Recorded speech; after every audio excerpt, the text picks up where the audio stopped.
The Star. Yeah, y'all already know. Seven the Panther. That dude Biz on the beat. Yeah. We live in entertainment. Sound change.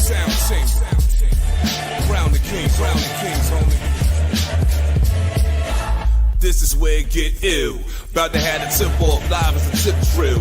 From the court to the diamond, to the track, to the big skin, flying around the field, starting five forever, keeping it real. If it matters in the world of sports, jeans and long sleeves, they taking no shorts. So hot to death, oh yes, these are the sports podcasts live as a pro's corpse. Biz market wave, the starting five goes off.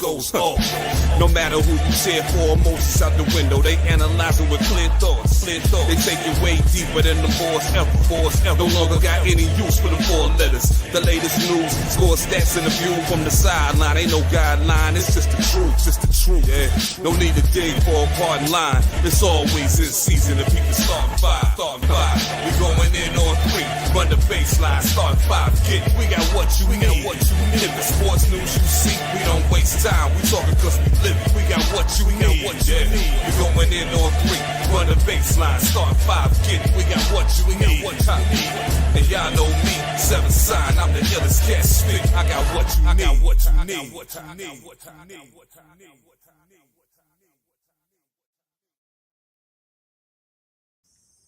Oh man, I gotta tell y'all, this show and podding over the week is what I need.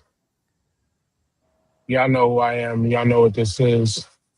And like always, because I'm in the Star Pop Podcast Studios, aka the world, aka outside, there's got to be all the fucking noise in the world possible coming by. But it's nonetheless, you know who I am. Newest episode of Star 5. As always, hit that box next to TJ's head to get 20% off your order at hooksrub.com using the code STARTIN5. What up, TJ? What up? And welcome, gentlemen, like you said, to the newest episode. I'm enjoying this beautiful Sunday. It's going to be a good week. I got my fantasy draft later. I'm pretty confident in how I'm going to be picking. I got the sixth pick.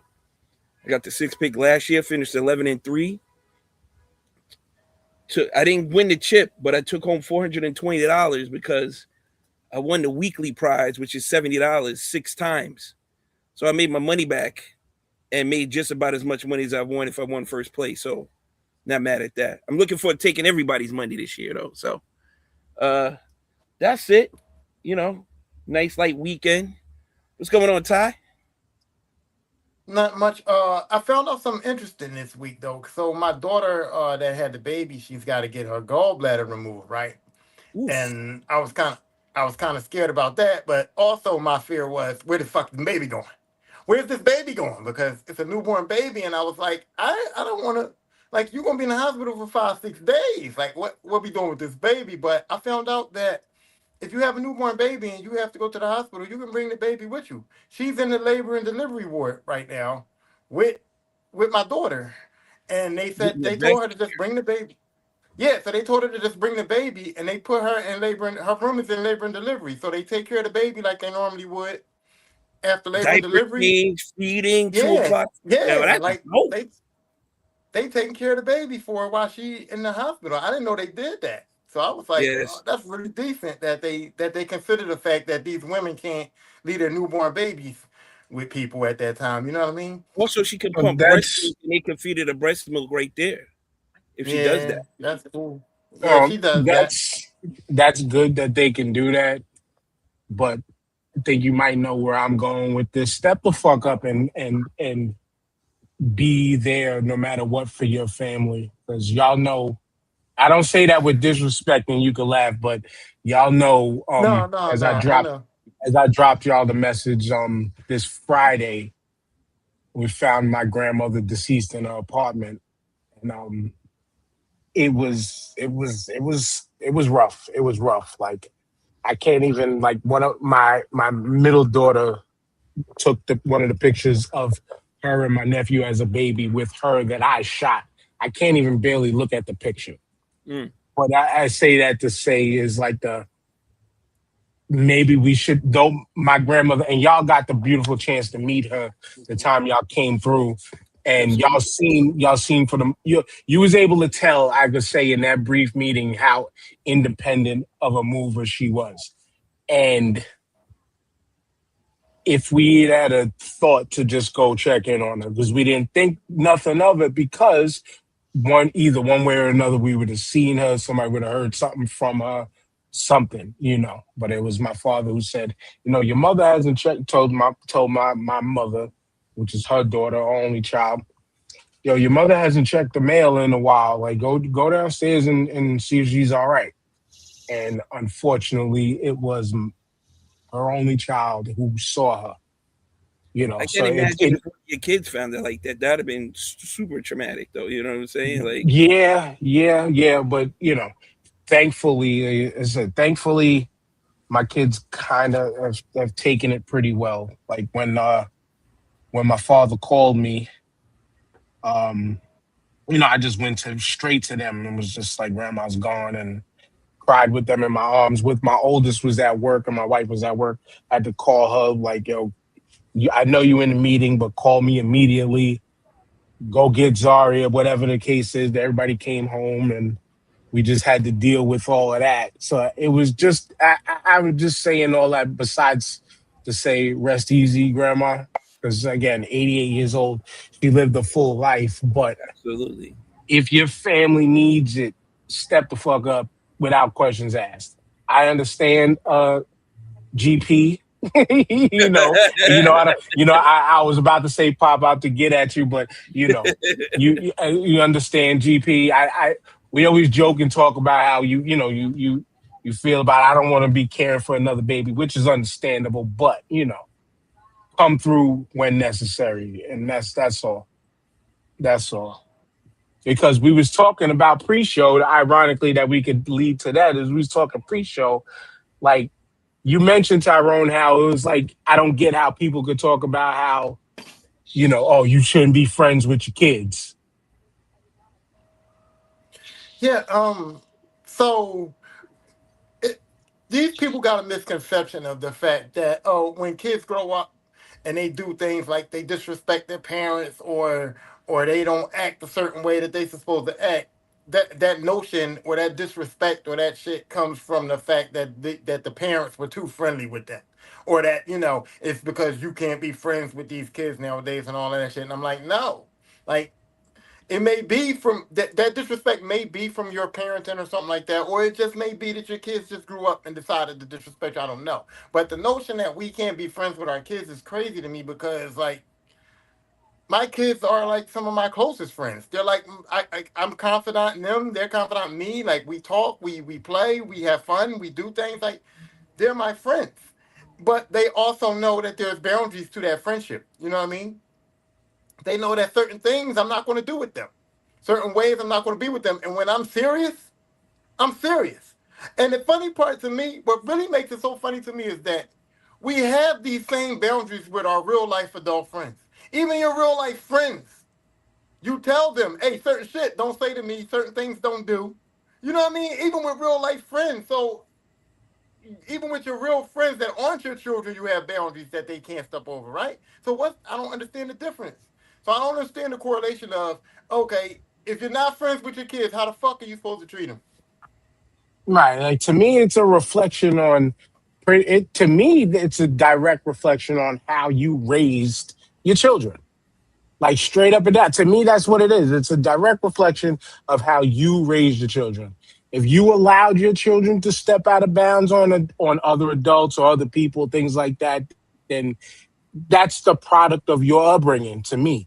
But the friend aspect thing, like TJ, like, I know we briefly mentioned, but I described how, like, in our household, like, I have one daughter who's slick at the mouth, but we know how to check it. And when she's outside the house, she knows the right times to use it. And and I say that in the sense of, like, when you amongst your people, and people talking crazy, you know how to talk greasy back. and hold your own after the fact. You know what I'm saying? Right. But sometimes in the house, she can kind of get a little slick tongue, and we check her and then she stops. We check her and then she stops. But all of that is also a part of the product of we tell our children, you keep it honest with us and you're never going to get in trouble. And, we tell them that all the time. You keep it honest with us and you're never going to get in trouble. And so the story, I think I've said it on here years ago, but I'm going to say it again. I think I said it around the time it happened.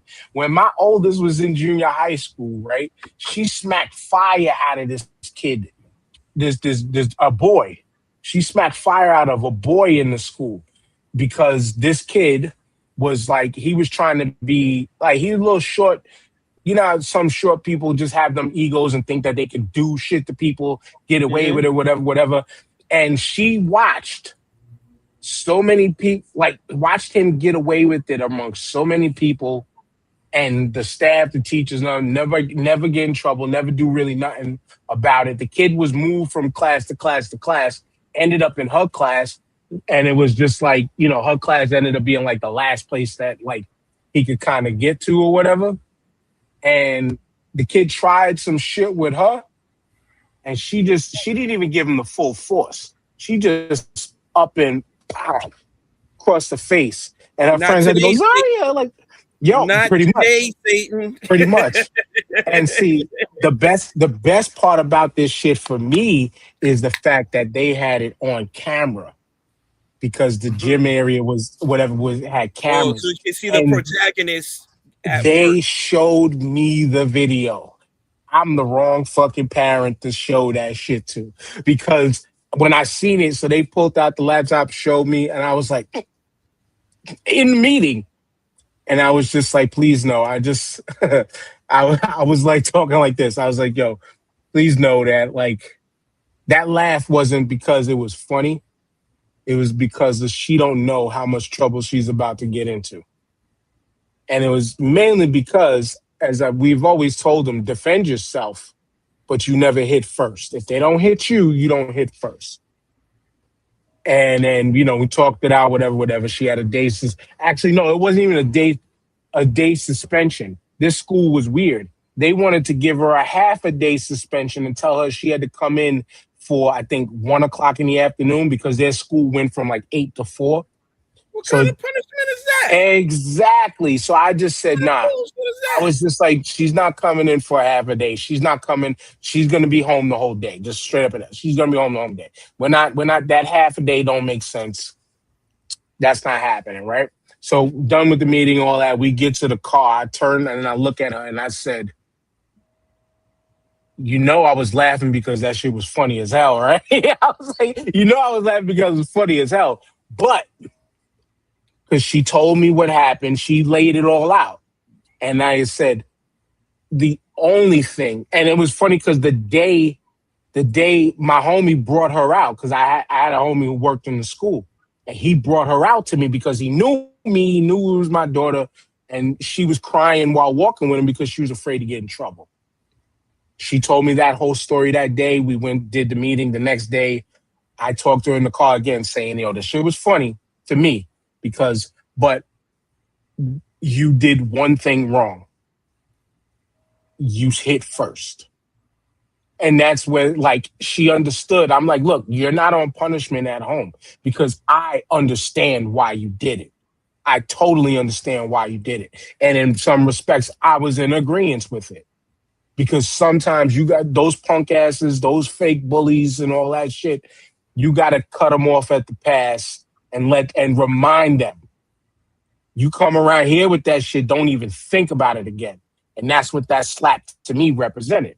But if I wasn't cool with my child, or if we've never set those boundaries of you tell us the truth and you'll never get in trouble, well, if you were wrong, you were wrong, and we will let you know, and you will, you'll suffer a little consequence, but the honesty will reduce said consequences, TJ, at all times.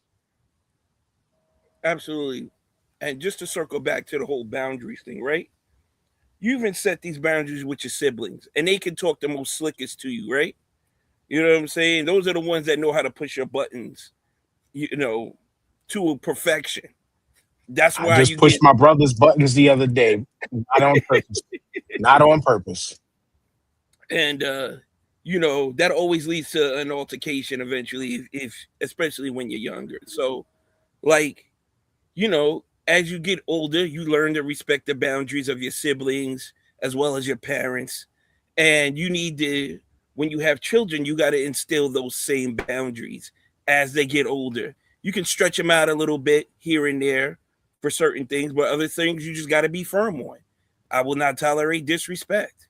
You know what I'm saying? Like, that has to be established. If you disrespect me, if you're being disrespectful outside, being disrespectful to me, being disrespectful to the family, people are going to look at us in a way. You're not thinking all of that when you're out here doing the dumb shit you're doing, right? So you have to instill in them, like, even though you really don't care what other people think around you, it's perception and perspective. It's going to fucking catch up to you and haunt you in a way. So, like, you got to be wary of who you're with and who you're around. But like you said, Dan, again, circling back to my daughter, I told her at a very early age, I said, if you lie to me, you force me to trust a stranger. I don't know this person. I don't know who they are. They're just your teacher, your counselor, whoever. I know you. I believe you if you tell me the truth.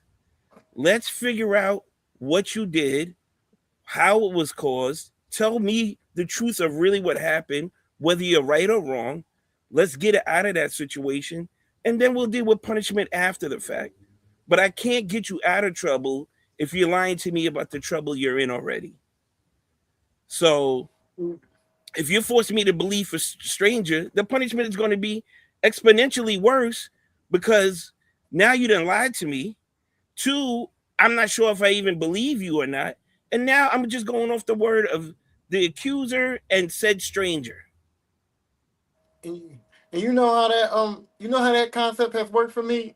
Because once my kids got to high school, bro, when I tell you, they get ahead of it. They get ahead of everything. It's if the neighbor saw them doing something that they weren't supposed to be doing, they'd come home right away and tell me, Dad, I was cussing at the playground. Miss Janice saw me. I'm just telling you now. I said a bunch of cuss words. Miss Janice saw me. So, you know what I mean? It'll be old news by the time Miss Candace gets to you. You know what I'm saying? And the teachers hated that. They used to call me and they used to go, your daughter missed 12 homeworks. And I'm like, yeah, I already know. What do you mean you already know? She told me yesterday because you warned her that you was going to let me know. And she got ahead of your ass. She told me yesterday, I'm already on it. The assignments will already be in. And you know what? It's a comforting thing, too, because now I don't have to have conversations. I don't have to debate. I don't have to argue. When the teacher calls me and he says, your daughter's missing homework, I know. I already told her about it. It'll be there Monday. Fuck off my phone. I'm busy. I don't want to talk to you. But they appreciate that, too. They appreciate it, too. Point. Because now it's like, oh, shit. All right. Well, at least they know you're a responsible parent, 1, right? And 2, you have that communication with your daughter that they can come to you with that and not be an issue. It might be difficult to talk to the teacher about it, but it's easier to talk to you about it. You know what I'm saying? It's good to have that line of communication because I know we've all been through some shit with a teacher where the teacher is telling the parent what happened and you hear and sit back to all the inaccuracies and all the other little fabrications that they want to, because they want to just add to some shit because now they want to add a little sauce to it because you've been acting up a little bit in their class for like the past couple weeks or some shit. So now they're going to want to say the story a little different to try to see if your level of consequences and punishment is going to be handed down onto you differently. And it's better to be like, nah, like Tyrone said, you get that shit cut off at the pass. So it's just like, yes, we know. Thank you for calling. We're taking care of it. You know like you mentioned the homework thing, like things. Go ahead. No, it creates leverage, right? You're leveraging yourself against what the teacher's coming at you. So They can't come at you and pile on like you were saying with every little ticky tack thing they want to pile on. Now, as the parent, you'd be like, all right, you want some bullshit, all right? Because they already told me what the major shit is. Now you get me with this ticky tack shit. I don't give a shit about that. You know what I'm saying? Go ahead. And for me, it goes back to the whole friends with my kids thing.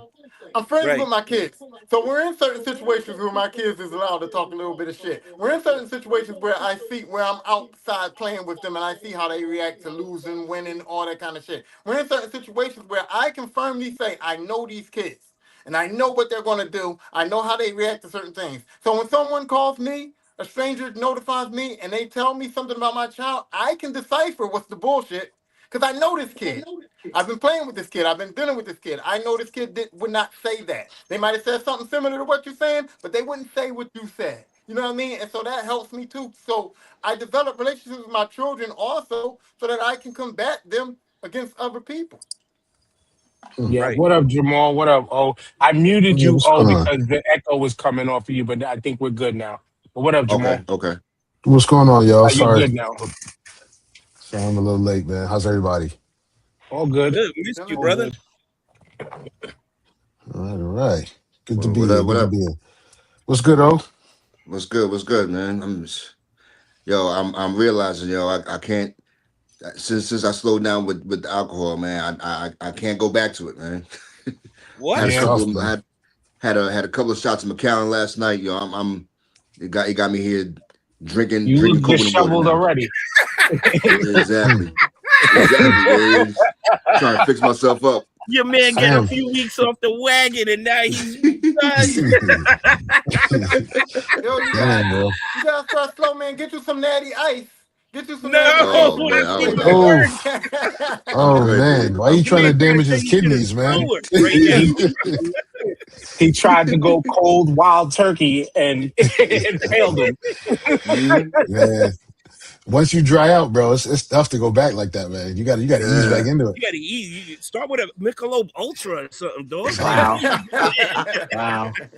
What are you doing? That IPAs, tequila. I'm like, oh man, no. I'm good, man. I'll be social with these two little thimbles. Exactly. But yeah, we was talking just now, because even y'all two are the two non-parents of the show, but y'all been through this shit in some respects.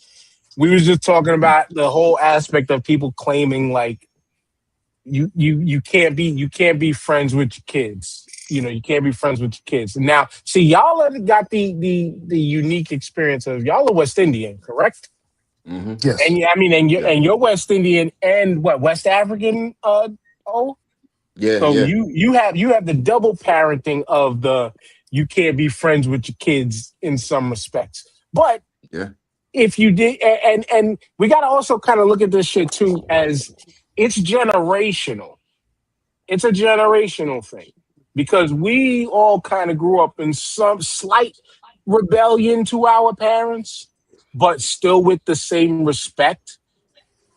And, I could sit back here. If I was even able to recall, I could tell you all the shit that they still don't know to this day.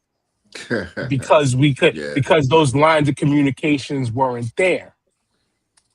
And now if it did, I think we can all say that. Right. But I'm saying, but like, always go to the grave, dog. 100%. 100%. But again, for y'all, again, y'all unique standpoints, though, also you don't have children.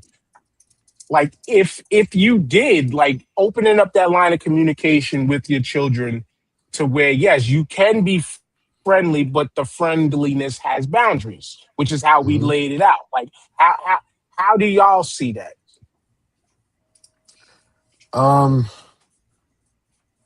You can't be friends with your kids because I didn't seen. And this is from an outsider, just from different. There's a lot of things that have changed generation wise, and I mean it's without a doubt.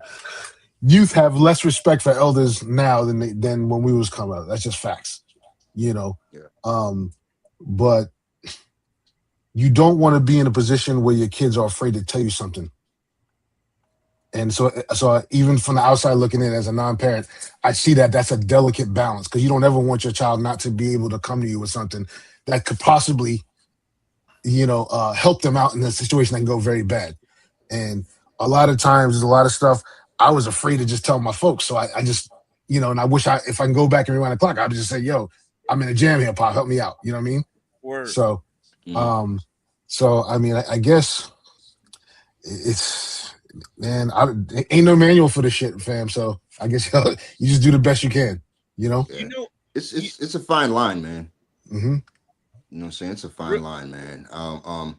I see the way my nieces are raised is totally different from the way we were raised in the house, and it's just they just have a lot more leeway, man. And I don't know if it's I don't know. I don't want to say the wrong thing on this show and come off like I'm shitting on anyone's parenting. So, but yeah, it's different. It's different, man, and it's they have a longer rope, so. Well, you gotta the perspective. I'll give you this perspective. I'm sorry, Tyrone. I'll give you this perspective because again, yes, you guys are, as I laid out, you guys are the parents, but what we described, Jamal, when you came out and just like you can't be. We described that it's okay to be because the difference of times and generations and stuff, and the want for our kids to be honest makes it okay to where it's like, yes, we can be, we can always be friendly to our children because that's just, to me, it's a part of showing the love to the children that we always will have that unconditional love for them. But it's also, we utilize it to say, you have to be 100% honest with us. And like I said, my thing is like TJ said, and I don't want to take his thunder, but TJ said, you tell me the truth so I don't have to hear it from somebody else. There you go.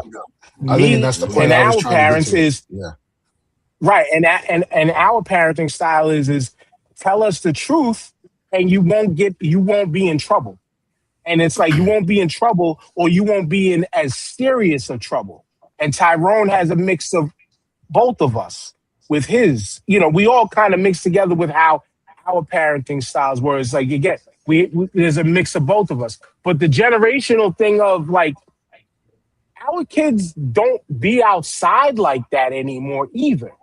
It's not the same to where they're kind of under wraps a little bit more where they choose to be inside. And like, I just like yesterday, I brought my daughter to go hang out with her friends because look, I used to be outside every day. You couldn't keep me in the house. And I was always running with my people. You want to go hang with your people? Cool. But you know how to conduct yourself. You got friends. You got to be with your peoples. And because these kids don't get out that much, a lot of these kids are under their parents' wings to where, some of them don't know how to properly interact with people socially in some respects. But if you allow that little guy, if you allow the little pieces, like, they'll be fine. I think the biggest thing, because like Jamal said, it was generational. Sorry, Tyrone. We were scared of the lashings we was getting, bro. You understand what I'm saying? Facts. The punishment was way more severe for when we got in trouble as opposed to this generation of our kids getting in trouble. If I could have gotten the less beatings, because that was a weekly thing. You know what I'm saying? I was always fucking up from minor to major. You know what I'm saying? It was always going upside the head or something like that. But it's just like if that was reduced a little bit, and you could gain some trust in your parents to not go upside your head every time you did something wrong, you would give more trust in them to tell them the truth, I think. That goes to the generational thing of talking it out, where our parent styles, I can almost say, for the large majority of us, is Do this because I told you, with no explanations behind it. But Do this because we told you, and then if you didn't, that's what they were going off of how they came up.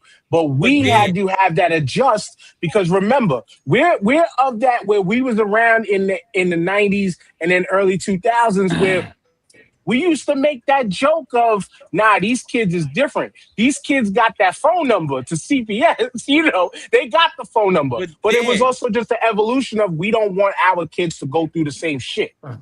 It wasn't even that. Yeah. They would beat your ass for telling the truth or lying. It didn't matter. You was getting your ass beat. Yeah, well, maybe you. Maybe you, but go ahead, Tyrone. Here's the thing, the rope, we're always saying that they got a lot more leeway, the rope gets longer. Here's the thing, the rope gets longer with every generation because when you grow up and you learn like the things you didn't like with your parents and the things you didn't do, you learn life lessons through growing up as a child, right? So when you get grown and you have your own kids, you can say, hey, my dad was cool with this part, but this part my dad was doing, I'm not down with that. So I'm not going to do that to my children. You know what I mean? You take little things and you work it out for your own kids. Case in point, what TJ's talking about. It was no tell the truth or tell a lie to my parents because I wasn't telling them shit. Because if Miss Janice says I was cussing. And when I come in the house, there's no time for explanation. My mom don't go, was you cussing? Tell me what happened. My mom goes, I told you I'd be cussing. Because first. Yeah, you know what I mean. They believe the adult outside of because they just a lot of them assumed that we was gonna lie to stay out of the trouble. That, Dan, even if I admitted that, like Tyrone said, lumps were being applied, brother. Right. The other thing that was crazy is my dad would literally ask me what happened and did not let me talk. The fuck you doing, son? Dad, I was shut up. What you doing? So yeah. You know what, Tyrone? Because he probably was afraid you was gonna argue some terrible point. Listen, you don't get to my level of shit talking without shit talking. Okay, I lied to my parents ungodly, bro. I done told y'all how I stole the fucking gym suit money. Y'all know I was That's fucking hilarious. That is hilarious, man. It's crazy. My dad never hit us. Though. It's the generational. No, my dad's word was enough, or he would give us the Mr. Spock and make you collapse right here. You know what I mean? That hard pinch. Son, my father used to call it the garbage man grip. Yeah, you know what I'm talking about, right? Dog, it's like getting hit in the liver. Your legs just give out. Just instantly give out. Dog. It's a wrap. You know what I mean? My mom's though was hit first and thing, and and y'all are right. It does change generation to generation, and for them, they came into that because they was in a generation in America or whatever where where you had much more to worry about. That where if you didn't listen, it could have been life or death. True, dude. They came from the generation. They also came from the generations where you could get beat in school. Yeah, we were just on the tail end of all that shit. Yeah, no you know what I'm saying? No lie. My second grade teacher chased one of my boys around with a yardstick for like a good half a period and shit. That shit is funny as hell. Because he was wilding out, and she was like, "That's it." She picked up the shit off the chalkboard. Whack, whack, whack. She was just cracking people and shit. Damn. That black lady had enough, B. We was giving her the work. She was like, fuck it, I don't really need this job. Samurai Jack on there. But yeah, it's a generational. I mean, just the round it. It's like it's the evolution of generations. But again, to the children of that act out in disrespect, to me, again, it's a direct reflection of what is allowed in the household and what is said in the household. I know my kids be cussing. I started cussing in fucking second grade, openly amongst the friends. Like I've been cussing for that long, but when I was around adults and I was around the parents, I knew how to move with the respect, and you don't do that in front of them. My kids, Yes, my kids understand how to do that shit. My kids know to do that shit. And then I'm listening to them watching shit on YouTube like, oh, this fucking fuckity fuck. Like I'm like, I mean, I can't control it because hey, I was there before. It's all in the shit that we consume. Like I get it. But it's knowing how to use it. It's knowing how to use it is everything. Know how to fucking use it. Don't just be all willy-nilly wild for the fucking night, day and night type shit. Just you use it accordingly. You use it, you understand discernment and proper placement and timing. You know. It's weird. My daughters, I told them, I said, I already know y'all cussing. I just don't want to hear it. You know what I mean? You gotta be respectful with who you saying certain words and who you around when you say those certain words and stuff like that. When you with your friends, okay, y'all, that's how y'all talk. When adults around, that's how y'all don't talk. But the funny part is, I was in my backyard and my daughters was back there and they had their friends around and these kids was saying all kinds of shit. And then finally my daughter was like, yo, chill out. And the girl said, you told us that your dad said you can cuss. And she's like, yeah, but not while he's there. Like, you know you need spatial awareness. Awareness. Get some awareness. God damn it. Right? Every week we talking about situational awareness, and they obviously did. I mean, hey, they blacked out. They was in their element, and you know what? So, like in some respects, I know you was sitting back, like, okay, it's okay. Cause part of me was like, damn, I didn't know it was like that though. Like yeah. Yeah, and then it's the thing, like, and then when the friends are around, it's like, I like personally, I'm the one that like I reassure the parents all the time. Like, listen, like, I'm like a fucking attack dog for your children. If they're friends with my kids, then they are as safe as my children would ever be. So you never ever have to worry about us being around with them. And then I allow them to be who they want to be. And fortunately, my daughter's friends, if they are around, they have that respect and understand. So it shows that, again, we raised them right enough to even choose their friends properly. Yeah. You know, they be out having I told y'all about my daughter and the finding the Smirnoff ice can in the house and all of that. I was just like, I just told her, I was like, listen, hide your evidence better next time. Even though, but then my wife was like, no, you don't tell them to hide it because, and I was like, you know what, you're right, because that goes into our telling the truth. And so then I went and I had the conversation with my daughter one day and I was like, listen, we know already. We know you don't do it egregiously. You don't do it you made once or twice with your friends. You're a late teen. We all tried to sneak some shit before, whether Tyrone told his stories multiple times. We don't need to go back down that road again. Three chicken wings and a Corolla, you know. but it was understanding, and so I told her, I was just like, look, just don't. And I kept it this simple. Just don't let none of my bottles be missing off the top of the fridge. You got it? My dad but you let see the. My dad found beer cans in my car, and you know what he said? Not while you're driving. Not while you're driving. That's all he said. Not while you're driving. And Tyrone, we don't, without much needing to even be said, just those small few words corrects the situation. If you were brought up in a manner to situational awareness. And be like, all right, you know what, you're right. Yeah, you're right. You know what, Dad? Because if I do get pulled over, then you start running and cycling all the what ifs and all the bads through your own brain. Yeah. You know, so that's why I kept it to simple words to my daughter. Just don't let me see none of them bottles missing off the fridge. You know? Just don't let it, you know. If it happens in front of us, you might have something in a cup or something. We don't know. But this is your opportunity to learn how to control your liquor, as we all know about, just like O described to us. He lost the control to he lost that fight. My man O was a professional drinker, brother. Professional drinker. Man, I gave them days up, man. That's it. I know, but I seen you during the Knicks playoff game, though, fam. TJ was there too. Yeah, it's like riding the bike, man. It came right back to me. I told my kids this too when it comes to their friends or whatever, like people be in our house. I said, listen, I told your friends' parents, if they come to my house, they're gonna get treated like my children.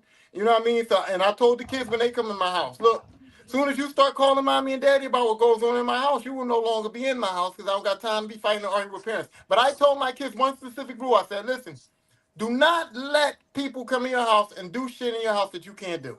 If you know you can't do it, make sure your friends and the people you bring in here don't do it. Because that's going to be a if problem. you don't If allow it, don't. Yeah, if it's some shit you wouldn't tolerate. Some shit you can't do in your own house either. That's right. That's what I told them. Right. Right. Don't come here and act a fool. But another pre-show thing was Tyrone. You had a video you put out about Saw situations. Describe that. So so we was talking about slasher movies, and this girl said if she woke up in a Saw trap, she ain't doing shit. She just gonna let the time run out, and she just was gonna die. And I was like, yeah, that's a cool strategy, but for me, I couldn't do that. I put a video out saying like, yeah, most of the time, yeah, you would think that just die because you give up hope because you probably ain't gonna get out. And that time is gonna go off, you're gonna die anyway. So yeah, that's cool to say I'm not gonna suffer, I'm just gonna pray and get my prayers in and repent and try to get to that stairway to heaven or whatever. But I said for me, number one, my pride is fucked up. I think I can do anything. For number two, I feel like I've been through so much shit in my life that I have a high tolerance for pain. And for number three, I just can't be defeated. Me saying nobody ain't gonna beat me or take me out, I'm gonna try to fucking get out that track. But I understand both sides of it. I understand giving it your all and not giving up and trying to fight for your life. I also understand knowing your ass is grass, like on a plane crash. It all depends on the Saw trap. It all depends on the trap, yo. I was gonna say, how about number 4? Like some self-reflection. Because whoever's in them Saw traps, they're in there for a reason. They did something messed up, and they found themselves there. So you got to ask yourself there, yo, who did I piss karma, off? So this is what we do on karma? You know what I'm saying? Exactly. Right. Karma finally caught up with me. They said karma's a bitch, but I didn't know this bitch was a 12-inch blade. Exactly. Now I got this bear trap on my leg. Right? The funny thing is, I self-reflected at the end of the video because I said that if I got out that trap and I survived, I was going to call John Kramer and join the team because I know that in a few years I was going to be back in a fucking trap again. Because I can't help myself. So I said, so I'm going to get on this man's team so to make sure that I don't end up back in another damn trap a couple of years down the line because I don't learn lessons, bro. I don't learn lessons. Tyrone is going to be the Natalie Harp of the Saw movies.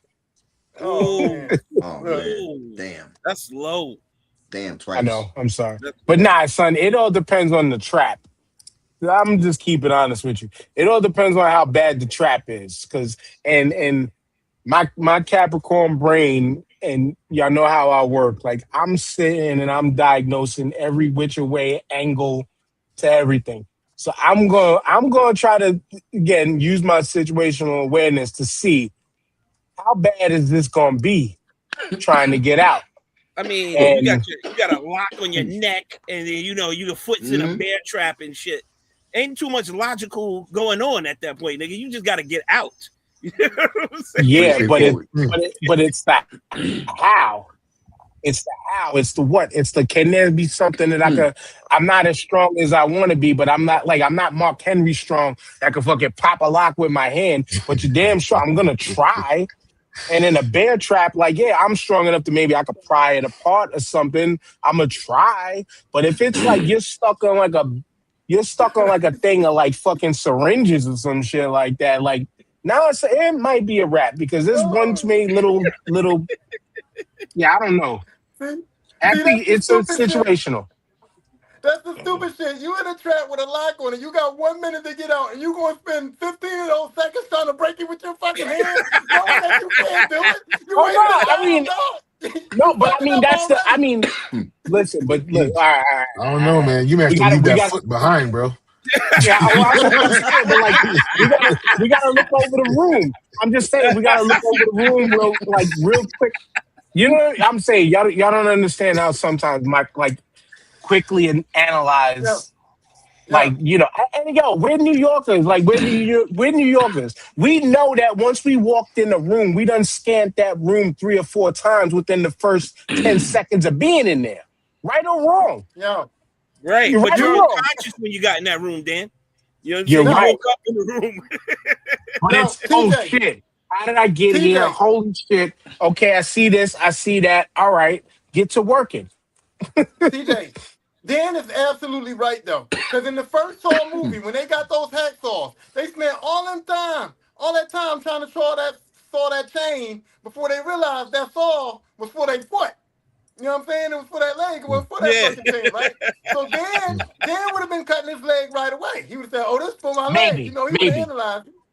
Maybe. Because I would have known, I also would have known, yo, I'm gonna cut that leg, and then I'm just gonna end up bleeding out because I done cut my foot off. Like, the thing is, you have to have the wherewithal and the fortitude, the internal fortitude to put that blade on your bare skin, no anesthesia, exactly. and start throwing, dogs. Your mind, your body, and your mind won't let you do. It's like trying to break a glass on purpose. You end up breaking your hand because your mind is saying it won't allow you to do it. You understand what I'm saying? You cutting a first. limb off, nigga? Cutting a whole limb off? You dead, bro. You're dead. You just gotta hulk up. You just gotta hulk up. You just gotta go, ah! You can't touch your skin with it and lightly start, bro. You just gotta fucking hack and get in there. Bro, just them busy. first 3 strokes, if you don't go into catatonic shock and just be like, it's over. Yeah, I was gonna say, I don't know if y'all ever punched yourselves in the face or something like that, but it usually hurts less when you do it to yourself. Because you're not. It hurts more when somebody else is doing it. You're not pushing. Oh nah, I used to rock my shit just to be like, oh, right. But this was when I was younger. But I'm just saying, it's something that you would hit somebody else with that might rock them. You hitting yourself, like, it doesn't feel the same. So I can understand like you say, you gotta put yourself in shock to just go and just get to Hacksaw Jim Duggan in your foot. Like, nah. My man, Kunta Kinte. My man that got caught with that rock, the rock climber that got pinned with that rock, cut his arm off with a fucking doll pocket knife, dude. So I know, but in Fam's defense, that was after 3 days, nigga. His shit lost feeling, man. He had a tourniquet. He had no feeling in that arm by that time. No blood flow. Exactly. That shit was lost anyway. It hits different when you. That's like cutting cold cuts at that time. You at the deli counter now. No, man, it's still most in your people who arm, chop though. limbs You off still don't have to- feel it, Tyrone. It's be like I know people when I used to work at a hardware store.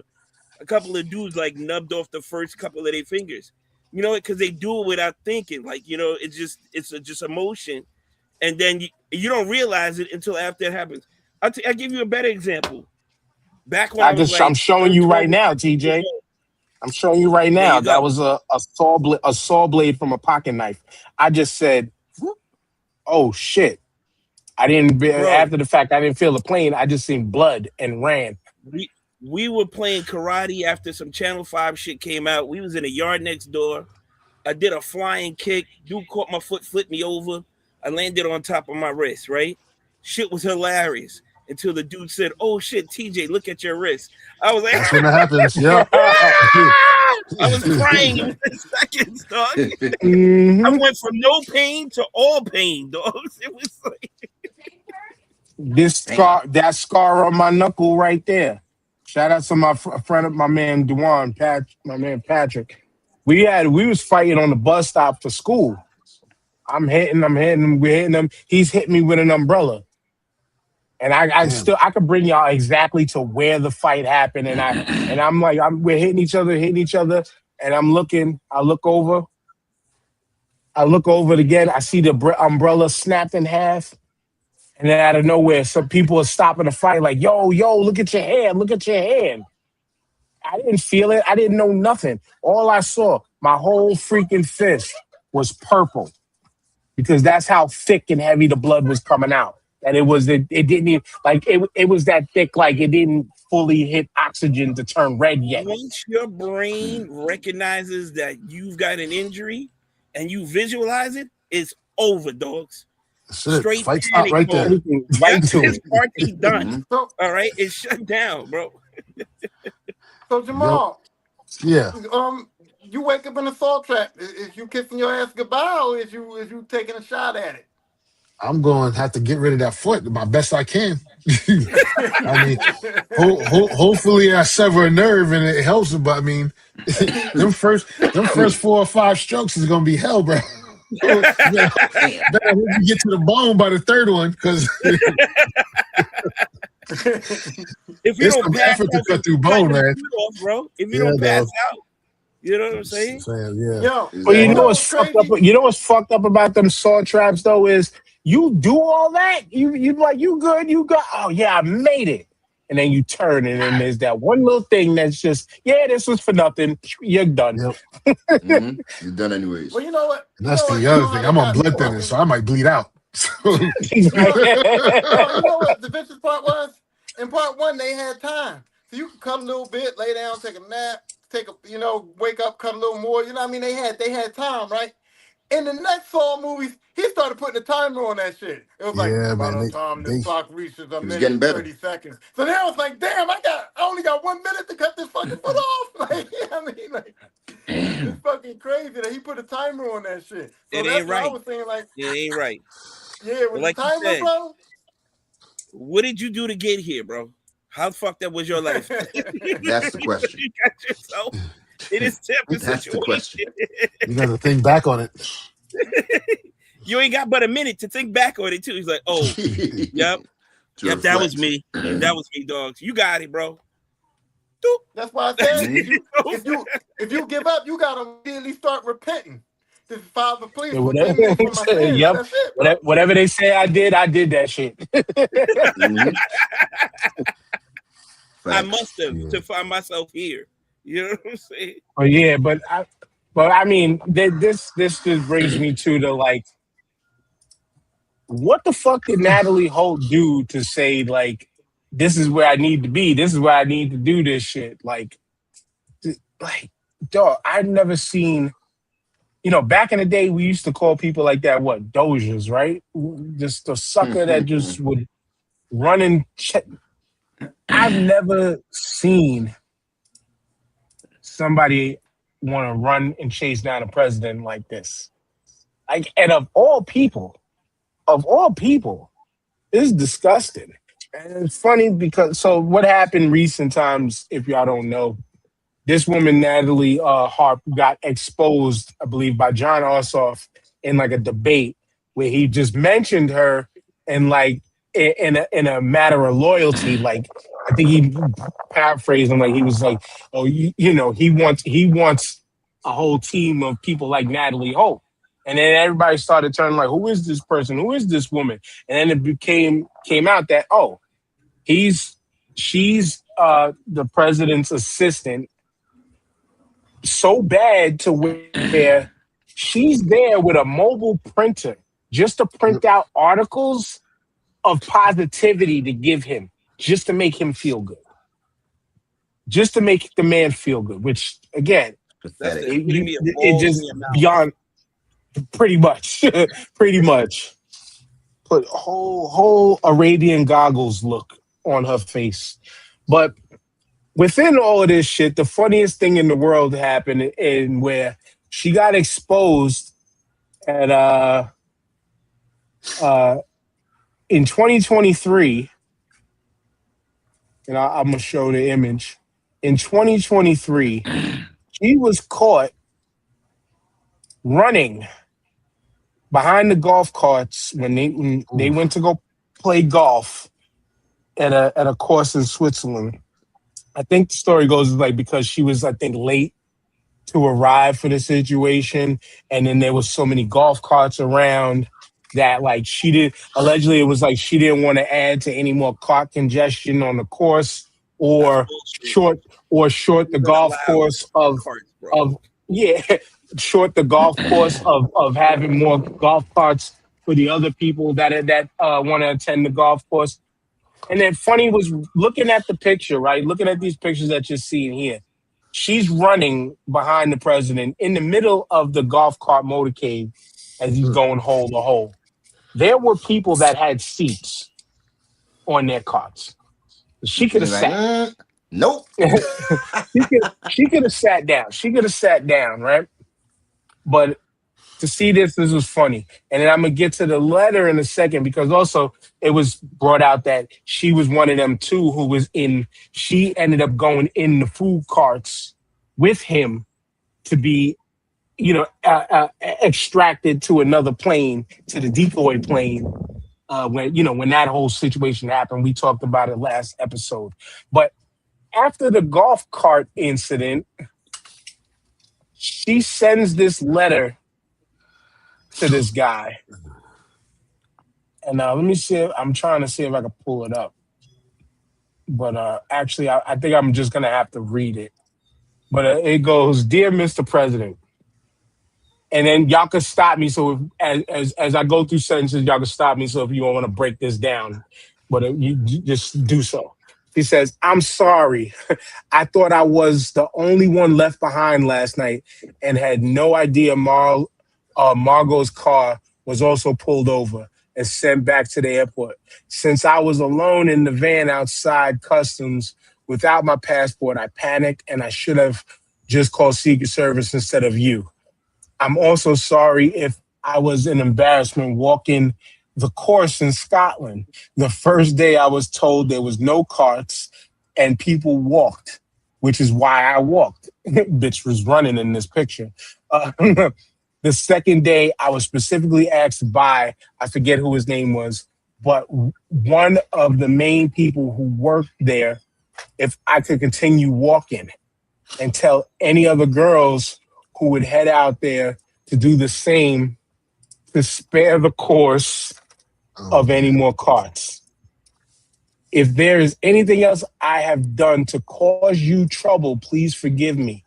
I know that some people have said I haven't been texting them back, and there have been some international cell issues. I'm get through the parentheses. John was having technical issues on the plane too, so asked me to help him out. So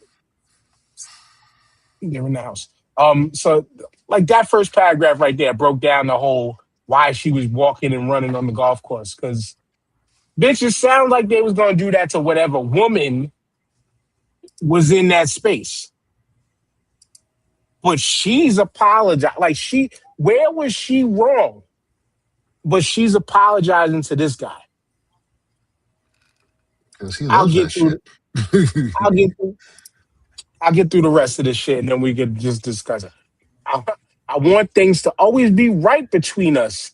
I also know I've been distracted all week, forgetting to eat throughout the days and even forgetting to sleep and only catching a couple hours at a time. That was in parentheses.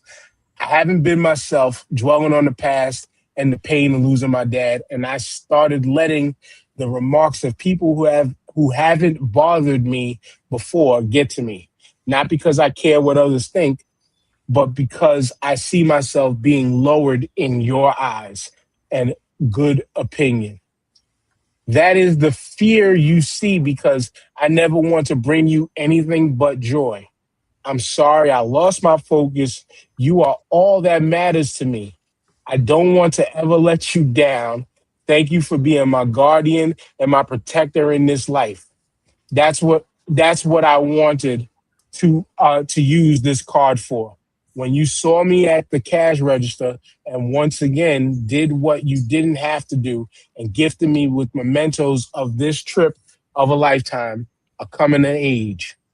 I will return a better person. I have to sign off now as the cars are leaving. See you soon. With all my heart, Natalie. Hashtag Nigga. his wife never said. Yeah, that's what I was about to say. Nigga. I was about to say, where's Melania? Where's Melania's letter at? Let's read Melania's That's letter. what I'm saying, bro. What the fuck? I mean, Uh, there's one thing to have the job of being the president's aide. I'm sure every president has had an aide. But to be this shit is some like I was thinking of Misery and Kathy Bates with the hammer on the and the board of wood. Like I'm thinking like single white female. Like I'm thinking I'm all she could be his demise too. And I don't say that with the intentions, but I'm just saying like she could be his demise in some sort of a way. Because Jamal to have that level of obsession, and then again for this guy, well, fam, again, it's just a reminder. It's just another reminder that this whole thing is a cult. You know what I mean? Y'all can hear me? Yeah. Yeah. Okay, yeah. Again, it's just a reminder that this whole thing is a cult. That letter she wrote, I'm pretty sure it'd be similar to anything you've seen written to Jim Jones from his cult when he was doing this shit. Did he? And yeah, and there's about that Kool-Aid 100. tastes good, sir. Yeah, Dead. there's about at them stupid rallies when they interview those stupid people and they think he's from Jesus. There's 150 people that would do the same shit and that go to his rally. So, let them all get flushed down the toilet. That's the way I see it. She kind of like a And bad boy dude, artist. and her daddy failed. I'm saying that. Oh Hey, man, magnificently. Her dad failed.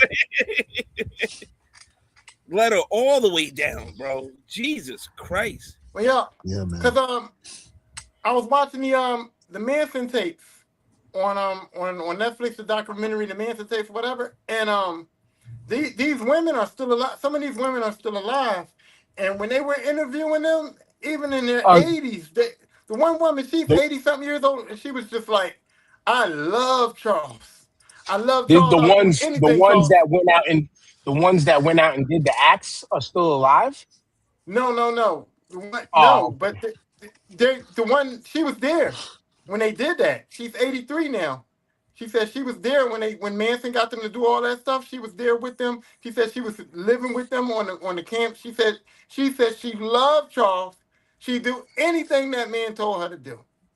And she said that all the women on that camp were so enamored with him that it was like a privilege to be around him, a privilege to have sex with him, a privilege for him to choose you. It was like, she said it was like he was mesmerizing these women. And that's what this broad sound like right here. Like Trump had got her mesmerized to the point where like God she's willing damn, to do my anything. DMs are dry as fuck.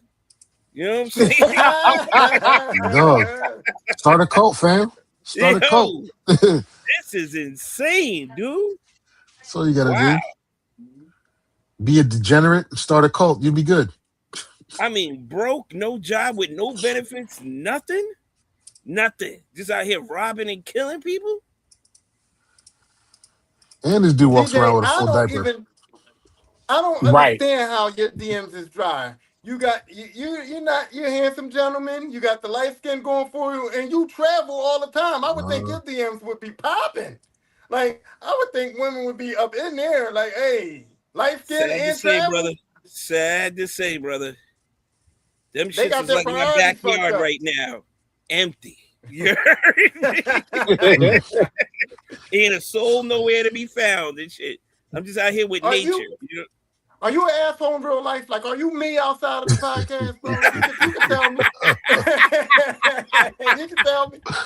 What are you talking about? You met me in real life, Ty. I'm the same person here as everywhere else.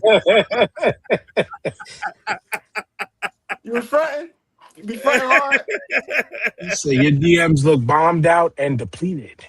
My shit look like the Gaza Strip right now, B. Oh, no. Free Palestine. Please. Shit is bad. Well, why you washing your face to get yourself together? What are your thoughts on this woman?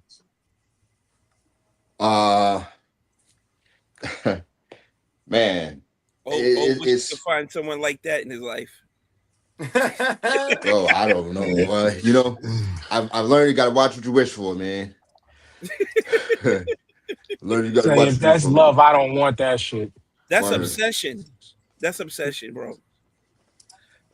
I'm on both sides though, man, because like, yo, I mean, he needs her. Well, you know, I guess need her by his side, man. So I don't know, He man. just needs It's a skinny blonde, and No, so, and she just happens to be the skinny blonde who kisses his ass properly enough with shit stains and all to just Oof. always feed him good How do news. you play in your wife's face like that, dog? that's the part that I'm that trying to. Yeah, How do you play in your wife's Because face like she's that? not a wife. because she, She's an yeah. employee. She's a fucking employee. You know what I mean? She got introduced to him through Jeffrey Epstein. She already had a job working with him, and he said, "Can I have this one?" And he was like, "I bet." And Yeah. that's what she. Yeah, I don't feel Anything to bad for keep her. anything to keep the citizenship, huh? There you go. She handed but Whatever it yo, was. it's Epstein handed crazy, right? Trump. It's crazy that all of his wives are all what you Immigrants, call it, immigrants, right? And he has a except for type when it one. comes to his wife. But then when you look at his all of his aides and like press secretaries and all, they all the same type too. Yes. So it's And he like knows what he likes. he know what he like. Eh? Yeah, he know what he Epstein like to just eat. handed him that puppet thing. He just handed it to him. Here, take it. And he just took it and he dangled it too. You know what I'm saying? But Mm-hmm. I wanted to touch on what O said. It's obsession on both sides because what is Trump saying to this woman to make her talk like that? You know what I'm saying? It's got to be something on his part to make her talk like that. Like my dad died, and I got sidetracked by my father's death, and didn't take care of you enough. You know what I mean? So when she gets in trouble, what is he saying to her? Bro, you're That when giving she him gets too much reprimanded, respect. He's not that smart. No, he's You not. can't yo, dictate People. that, bro. I You mean, can't actually, if dictate that. you really want to call it what it is, a groupie is a groupie is a groupie, man. Whether it's music, Woo! TV, politics, a groupie's a groupie, fan. Sports, it don't matter. Yeah. Yeah, Yeah, yeah. A man in that's what I'm power but saying. is y'all, intoxicating. She for the Yeah, but streets. y'all,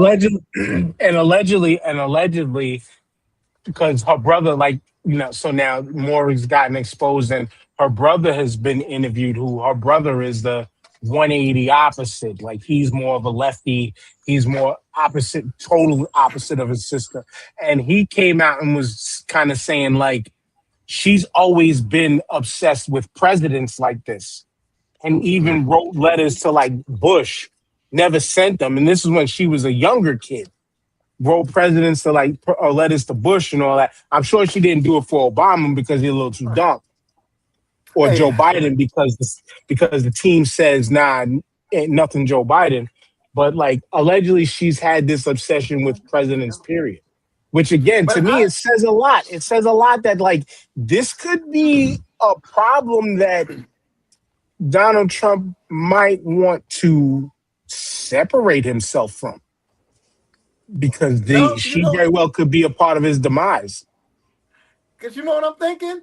I'm thinking right now that Trump's a real dick and a real asshole to her. I'm thinking that he says shit to her like, "Oh, I'm gonna have to let you go. I'm gonna have to let you go." Like he threatens her. I know he does. Like he probably says little shit to her like, "Oh, you weren't here on time for my lunch. Maybe you'll find a new job." You know what I mean? Says little shit like that to probably torment this woman because it ain't no way he's not saying nothing to her and she's writing this shit. That's what I'm I saying. It's hate to gotta give him be. I hate to give him this kind of credit, but this is pimp level behavior. That you got somebody, you got a special aide, an employee to pretty much walk around and hold your pocket. Mm-hmm. Mm-hmm. Listen, Sammy Davis Jr. What? had fluffers everywhere he went, so there's somebody to do something. Yeah. I'm, There's, I there's hate to somebody say for this. everybody. So TJ, your I DMs hate to shouldn't be say that this. dry after this. I hate to say this. I hate to say this, and we really 100% don't know. But could we just say that maybe your boy Trump got that ill stroke game? You know what I mean? You know what No, I'm because saying? Once again, you're trying to give him too much credit. What? no, I'm fam. just Give And him a saying. plus, lot of old credit. girl he paid to be quiet. Put that out Said there. She told no one ever. she said what she said. It's disturbing how bad he is. What's her name? Sunny Daniels. Sunny. I Stormy mean, Daniels. Stormy Stormy Daniels. Stormy Daniels. Yeah. some, Daniels. some She women told get her. this thing. I heard it was something called dickmatized. So, I'm just Ain't Nah, saying. from him. this ain't about dick. That's for sure. This is the love of 'Cause depends. Yeah. She got a Not the scat love, fetish. not the love of depends. No. The love of She depends. literally carries the diaper bag, bro. Right. She literally carries the diaper bag for this. Yuck. German That's bad. Scheisterfeld. Bro, she's like, That's wait a real minute. bad. If they bend over, I missed the spot. You know what I'm saying, bro? Ew. Get the white But Right. Oh but man, this that's letter. terrible. She is So one who? girl, no cup. But here's the problem Oh too. Like, man. here's the problem too. Like, her brother's She doing an is interview. You one know what I girl, mean? no cup. But here's the thing too.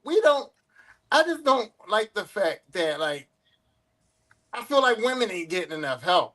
Like that letter's out there, and no psychiatrist, nobody has reached out to help this woman. Nobody has. Oh, they have. Cause I would be like, yo, she needs help. Somebody help her. I would tell her brother, like he's doing the interview. I'd be like, go get her. Go get your sister. Give her. bro. Tell her to You can quit. bring Like a help horse this to woman water, but out, you can't make them drink it. You understand what That's I'm man. right. saying? That's it. Man, if The my help is sister, there. TJ, if my sister wrote that letter, she'd be tied up in my basement. I'm telling you, I ain't fucking around. And you be in jail, sir. You be in jail. Hey, I'm saving her life. Right. Saving her life. Oh my God. That is just terrible. Terrible. Terrible. I call But her up but right now and what's say, hey sis, I shit on myself. Can you come help me? hell? You would want your sister to. I I'm mean, just if saying it's life or death. I mean, if it's life or death, the family's gotta help. But come on, son. Come on, son. I'm But just saying, I speaking wasn't of for that terror, kind of love.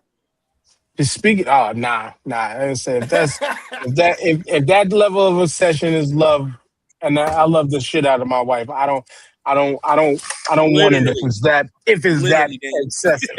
Well, I mean, hey, I've had to be there to help with those types of situations. That's just what Right. happens in an actual relationship, not Right. a employee fucking boss. Like that's beyond under the desk. Like you are the desk. You are the table. Nigga, you are the fucking hey, I gotta Yeah. pee, Mr. President. What angle do you want to pee at? I will help you. Do you need me to be your bidet? Like I'm sorry, Wow. we Hey, talking disgusting shit, but that's what yo. she's giving up. Yeah, man. That's what She's she's giving up Yeah. right now. You saying that this woman is laying on her back, filling her mouth up with water, and then trying to blow it into some gas? I wouldn't doubt it. Son, if you were apologizing because If you that ask her to nigga do it, left she you, do it, Ty. I'm saying exactly, TJ. Like you got left behind by them, and you're putting all the blame on you. Like this is my doing. No, them niggas left you, but you're wrong. That No, the crazy, that the nigga's a craziest pimp. part for me, the craziest Yo, part for me, Oh, she was the like, Netflix documentaries will come out in a couple of years, he was man. like, I'm sorry, I was dealing with the death of my father. It's like your dad died, and you're apologizing for taking a little bit of time to deal with that, or whatever the case may be that you had to deal with your father dying, and you're apologizing for that. Like, no, bro, that's yeah, you wild. wild. That's wild Yeah, business. that's wild. That's yeah. wild behavior. But Well, I mean, look at Katie Miller's the same way. Look at that psychopath. So, uh, um, yeah, man, it's a cult. I mean, that's all you can say.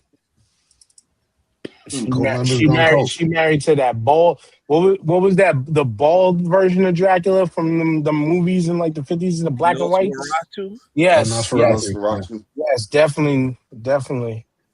But speaking of bad situations that potentially may get better, TJ, we never really talked about the Carmelo Anthony case like that, but there's been some more revealing shit about it that we can kind of add to the situation. Yeah, this kid, the victim, what's his name, Austin Metcalf, has a history of allegations of fighting, bullying.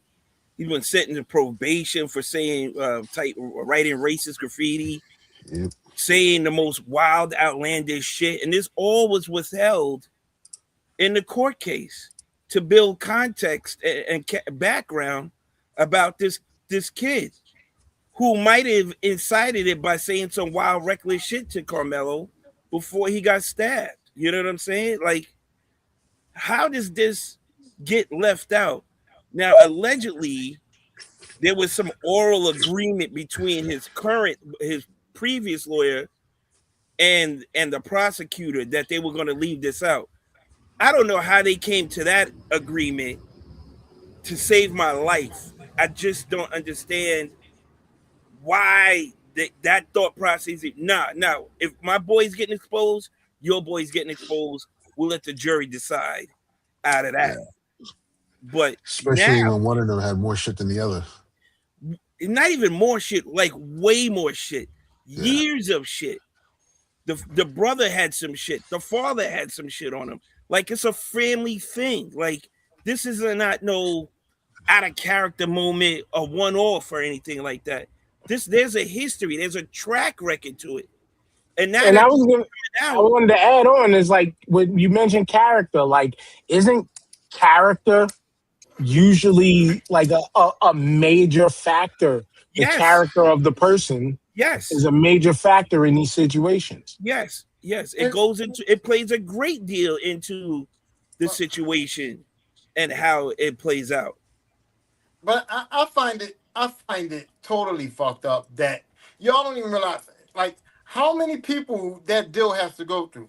So it has to go through his lawyer, it has to go through the prosecution, it has to go through the judge, it has to go through all of these different sets of people to approve. And nobody thought this was wrong. The judge, the prosecution, his own lawyer, and him himself, because I mean, and nobody brought it to the client. Nobody said to the client, hey, they don't want to talk about this boy's past. They don't want to do no character fucking recognition on him. Are you cool with that? Fuck no, I'm not cool with that. The agreement was held. That's the whole damn case. Carmelo even knowing. They didn't even tell him that they were holding this type of evidence, bro. That's why it should be an automatic retrial. Yeah. So his own team didn't even want to help him out. Like, you know what I'm saying? His own team let him down because, like I said, and even a judge. What judge is going to say, hey, this person was killed and we're hearing that he was murdered and this happened because of who he was as racist a person. Judges. But we're not judges. The judge had a relationship with the parents. Been thrown out, though. Yeah, the judge had a relationship with the parents. And it's Texas. It's Texas corruption. It's the same community. The fix was in from the jump. Mm-hmm. You know how it is in Texas. So where's his lawyer at to say, hey, soon as I knew that the judge new lawyer, hold on, yes, right there. The new lawyer is trying to do that. Right. And they asked for a retrial, and one of the judges already rejected the retrial, but he's going to appeal that and try to get to a higher court.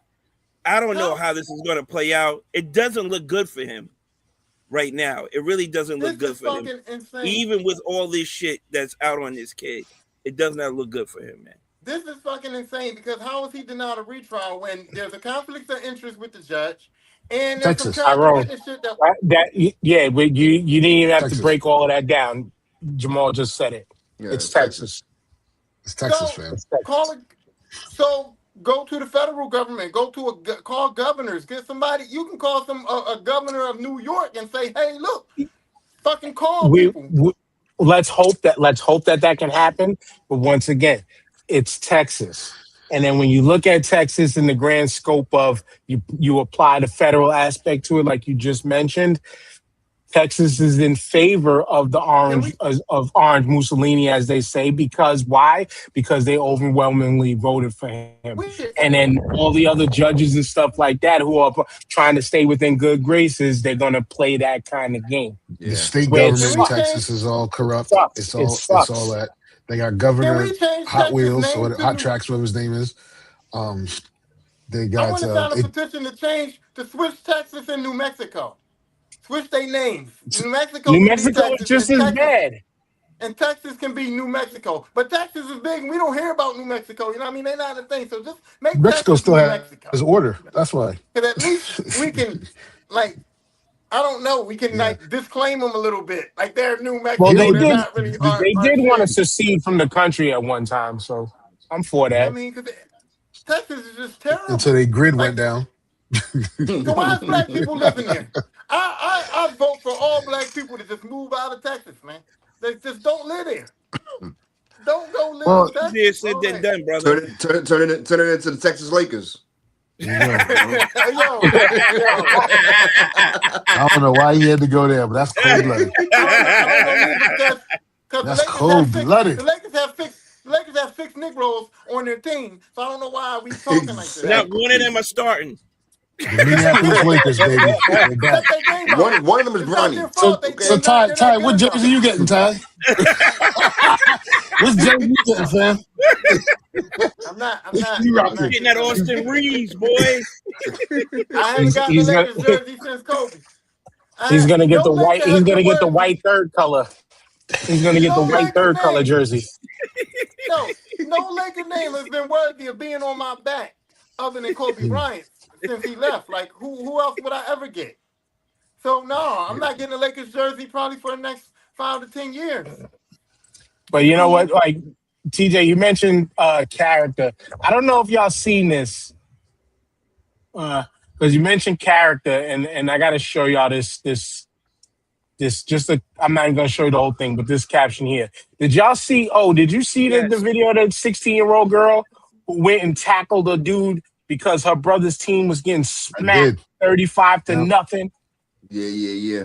And then so we're talking character, right? We're talking character, and the news outlets that have been covering this, as you see in this little circle here, of course, the right-wing New York Post.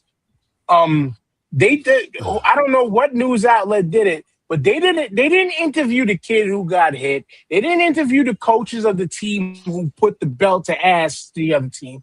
They interviewed the girl and her mother, and put them in the light of their character being like they're not really like that. Oh, they would talk. The team was just talking crazy during the game, and her little brother allegedly was getting hit hard. So, like, number one, if your brother was getting hit too hard, according to you, take him out of fucking football and let him go play a one-on-one sport by him, like a sport that you can master yourself. Mm-hmm. Have that nigga play blocks in his basement with like fucking Duplos, not even Legos. Go with the big fat Duplos. You know what I'm saying? Logs. Let that kid get into esports. Duplo, wow. Let that kid get into esports. Give him a video game. Your actions speak louder than words, right? But your actions are due to your character. You can't take the two out. You can't separate the two. She had no reason to go out there and tackle this kid. Now, I commend them for arresting her. You know what I'm saying? They did? Yo. Yeah, they arrested her right there on the spot. Small shooting her some bail. I commend her on the tackle because she fucking... It was formed. She cleaned the kid up. Yes. She's better than her brother. That's how you do it. This is how you put him on your ass, boy. Right? She should have did 2 days of Oklahoma drills, man.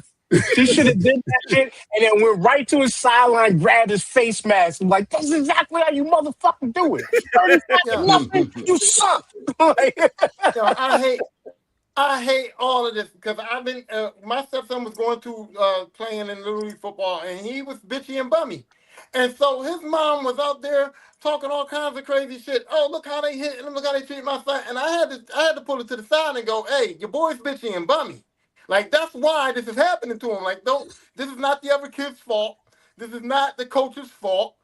Your son's bitchy and bummy, and that's why he's getting fucked up out there. He ain't the only kid that's getting blown up on the field, though, Tyrone. You know what I'm saying? You gotta accept it. You gotta accept it, or you gotta take your boy home. You can't be out here arguing, fighting. It's nothing you can do about it. Either he's going to I'll get good call for or the whatever. coach to put him on the fucking bench. Learn You know from what the I'm saying? sideline. No, but don't even put him on the bench. Take your son home.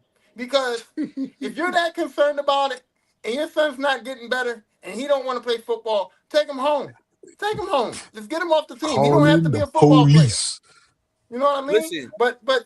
But these parents, they have delusions of grandeur about their fucking kids. They think their kids is so great, and they think that if their kids is getting beat, somebody's cheating, somebody's losing, something's going on that's unfair, and they get that in their head, and they go crazy at these football games, bro. Crazy to the point where I've almost been in shootouts because of these little pee-wee football games. I don't know how. Do they not watch professional sports and see these pro athletes get jacked up the same way their little man got jacked the fuck up, bro? This happens every Sunday for 4 months. You know what I'm saying? It happens every Sunday, Wednesday, every Sunday, Thursday, and Monday night. And I'm not sure. Television. She's 16. I'm not sure how old the mother is, but I would only assume, I could probably look it up, but I can only assume that she's a little bit younger than us. And the context that I want to bring to this is the people who are a little bit younger than all of us, right? Were from the generation of everybody wins a trophy. Yep. Mm-hmm. Yo, they don't give out chips for participation, bro. You know, take your little red, white, and blue ribbon medal and take your little pin medal. So what is that? Thank you for participating and get the fuck off the field. So what does that teach your son, though? What does that teach your son? Does that teach your son that he can be lackluster at something that he's supposed to be doing and it's cool to be that way? Send him 2-3 years Dagestan and forget.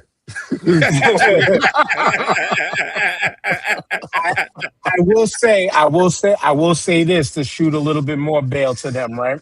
Because we talked about family in the beginning. It taught her son that, hey, my family got my back. It was wrong, but my family got my back. Do they have teach him about real life though, Dan? Because he's gonna get fucked up in the real world in about 6 to 8 years. Less than that. It's gonna happen fast. It's gonna happen fast. Right now, every time his sister ain't gonna be there to freaking Reggie White. Every day. School starts in a week, right? Yeah. Every day now, this kid the rest like they're gonna remember your sister had to run the field and save you? That's gonna be he's done. Cooked. So watch out for Billy's sister. If he likes football, that's over for him. His sister didn't think about the consequences. Your brother likes football. He can't play football no more. Because he better join the swim team. Don't touch him. He's going to get teased. He can't go in the locker room now after that, bro. He's toast. Yeah, it's all badminton for that dude from here on out, boy. Yeah. Badminton and handball. You better get nice with a racket. You know what I'm saying?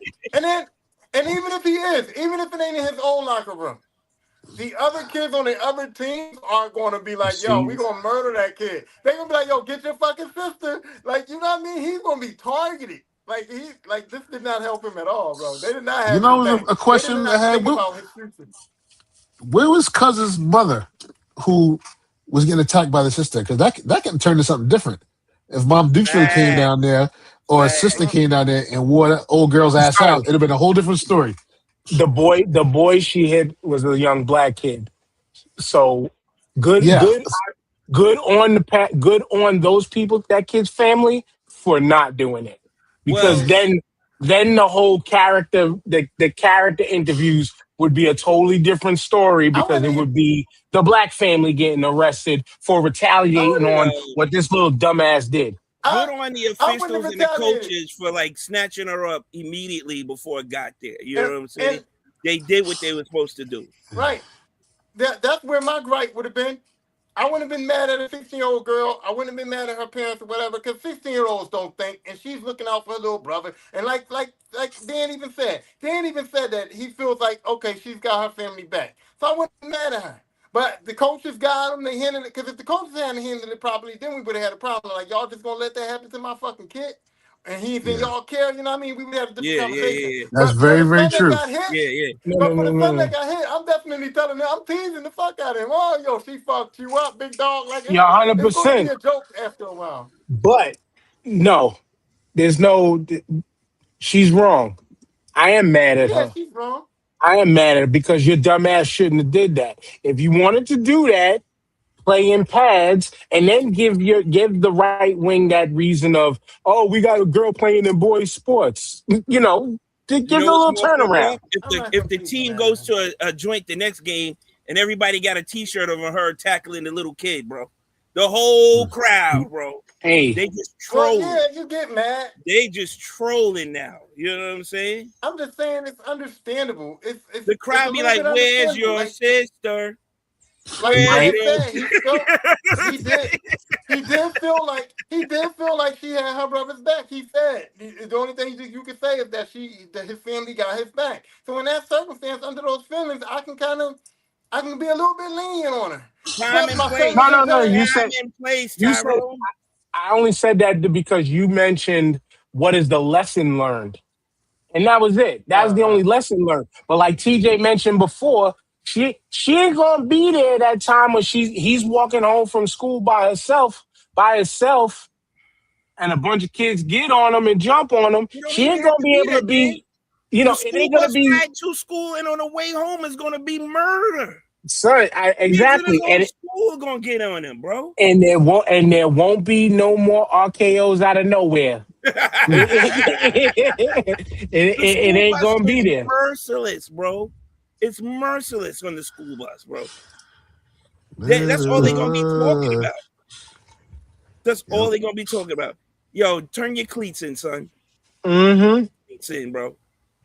I wouldn't even say nothing. I get my niece Big Bertha. I just get my niece Big Bertha to just stand on the sidelines like this. Let your sister jump in the day, bro. Let her jump in the day. It's 2026, and if you still got family members with old slave names like Bertha, we got some questions to ask. Bertha is a joke. Bertha is a joke because I don't know. Me and my kids was watching some old TV show or something back in the day, and they had this big ass girl named Bertha on there, right? So ever since then, I've been telling my kids like, if you get in a fight, I'm gonna call Big Bertha. Like that's just the thing I say now. I know. We're like I said, we're from that era where there was Big Berthas, Bettys, Shirley's. Right? Big Shirley's. Definitely. Right? Her name's Shirley. She is gonna beat your ass. Bro, Baby you want to go? You want to go back a few years? It was Sharkeisha. Sharkeisha, right. no. Sharkeisha coming. No. You know what I'm saying? Yep. The legendary days of the internet. The good old E-Bombs world days of the internet. If I went to school and a bitch name was Sharkeisha, I'm telling everybody don't go near her. Like, so, her parents are crazy and she's crazy. Like, bro, Sharkeisha, no, we're not doing that. That's gonna be my friend. I would tell the teacher. Sharkeisha's gonna be one of my friends. That's right. Do not call her dad. Do not call her dad. Please don't. Nope. I'm packing an extra lunch for Sharkeisha. I'm like, hey, give her the chocolate milk. She got it herself. You know what I'm saying? She got all the Linden's cookies she want. Word, yo. Five protection, bro. No. Say the butter crunch for Sharkeisha. Word. I'll even put them in the microwave for 10 seconds. Like, you got it, Sharky. Oh man, that's crazy. I don't know where I got that from, but that was. But what's crazy? What's crazy is once again, Penn State is in the news for running. What was the 50 Cent show? Well, Power. Yeah, they said that they was running their own version of Power out of Penn State, man. But like, I mean, this highly prestigious school allegedly always got the big things going on, and it's always white folks. And like a bunch of people said, Jamal, like if this was the HBCU, this shit would never be turned off the news right now. No, sir. It's the truth. It's the truth. It's indicative of the demographic that attends there for the most part, and for those parts. So I mean, them type of things. This ain't nothing new. That shit's been going on for a hot minute. It had to, you know what I mean? It didn't just pop up. It just now, folks is getting caught at the things they blame other folks for. So, is it surprising at Penn State? No. Penn State has been a criminal factory for how long now?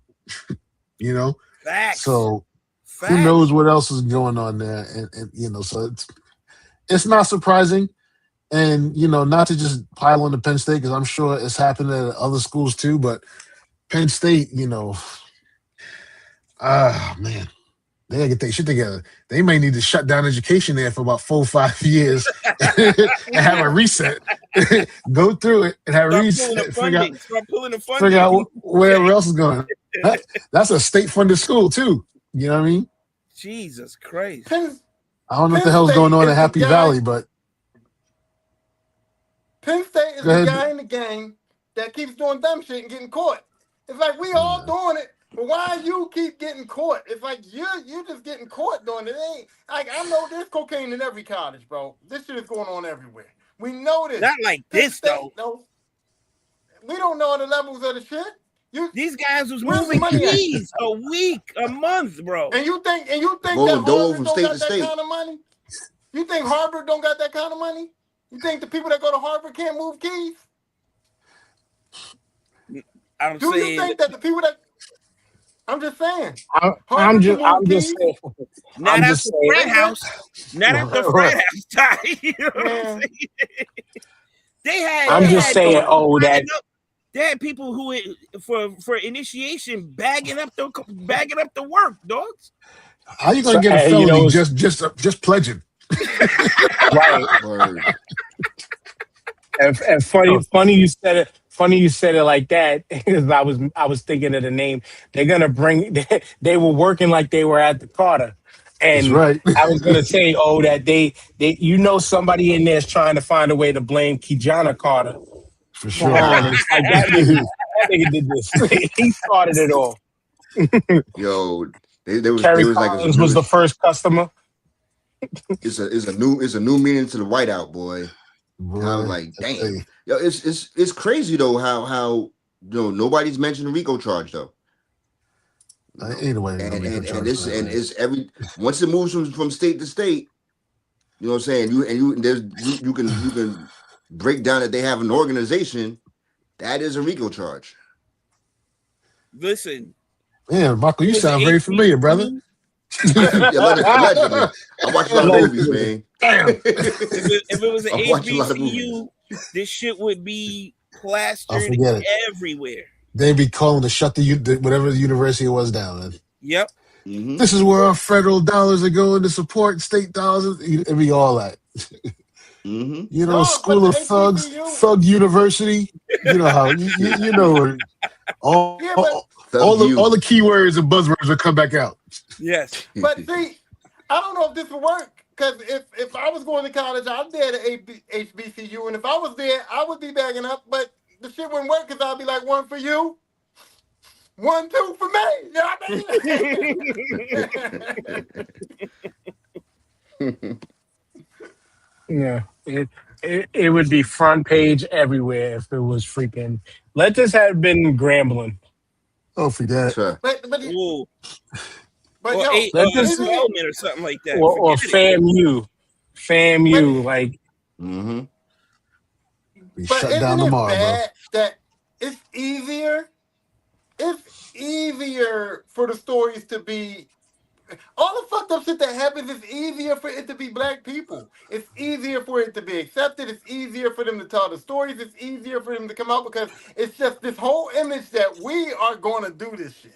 Black people are going to sell drugs. They're going to do drugs. They're going to be bad people. It's not easy, Tyrone. It's lazy, and it's stereotyping. That's what it is. So it's not easy. It is stereotyping, and it is lazy. But it's easier for the media to push those stories, because people eat that shit up. Our own people eat that shit up. Man, that's all they've been doing. Right. Our own But people eat that shit now up. it's starting to come out, because media is everywhere now with any device. it's getting harder and harder for them now to just lay everything on us. Especially, we've been out the news cycle since this motherfucker got into office. You know what I mean? we've been in the cut. There's been no national issues with us. The biggest thing we had is screaming A in the journalist thing. So Cooning Tatum. Cooning, that's it. But for them now, they're showing they are guilty of the things that they always have been accusing us of. Yeah, because getting this guy in office was their curse and their record, and they just don't see it yet. Yep. But we don't help that one of the most famous black people on the planet right now, and y'all can't tell me that she's not, is Natalie Nunn, and she's making $100 million to produce a show called Baddies, which does nothing but force black women to look ghetto and fight each other. You know what I mean? And so we eat it up our own selves. We eat up the stereotypes of ourselves. Because white people ain't watching this baddie shit. They laughing at us. And Natalie Nunn is taking that baddie shit straight to the bank, bro. So we're consumers of our own fucking downfall. You're a consumer because I don't know who the fuck that is. Yeah, I don't even know who Natalie Nunn is, Holmes.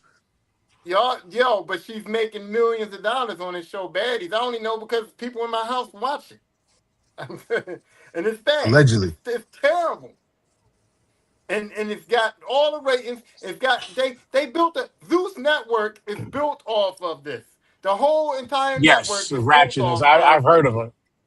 Yeah, the entire Zeus Network is built off of black ratchet behavior. They got the Baddie Show and they got the Bad Boy Show.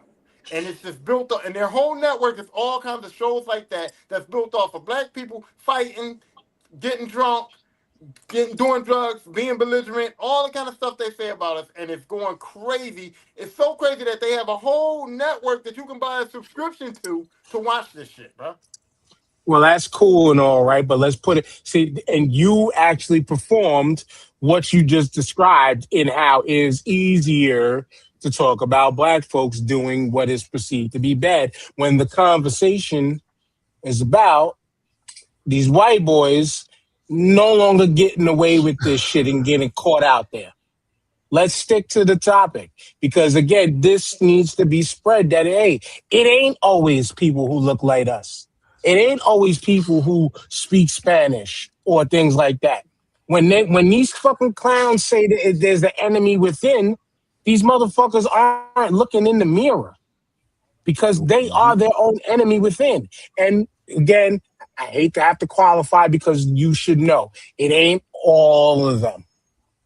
But motherfucker, this administration, if there's one thing that they're doing excellently, if there's one thing that they are excelling at, is exposing them damn selves right now, during this time, during this, the way, once again, I repeat this each and every week, in the age of information that we're in, they fucking hate the fact that we got so easy access to information because stuff like this easily swept under the rug.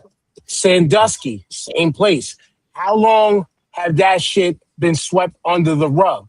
Until the internet started to get more and more developed enough to where these stories started to leak and come out. And the women involved and the people involved gained a level of strength because of now it can be exposed and spread to everybody to where bring some awareness to. You know what I'm saying? There was women involved? There wasn't no women involved? No, not in this. I'm talking well, yeah, Sandusky. Sandusky was the boys. I'm thinking of the other guy, the doctor guy who was fucking roping the girl. The gymnast. Oh, Larry Nassar. Yes, yeah, I was thinking. Yeah, Larry Nassar. Thank you. Yeah, but Sandusky was the boys. He was catching balls and no strikes. But nah, man, like it's the fact that like we can get to all this information so quickly now, and people are no longer afraid to let it be known.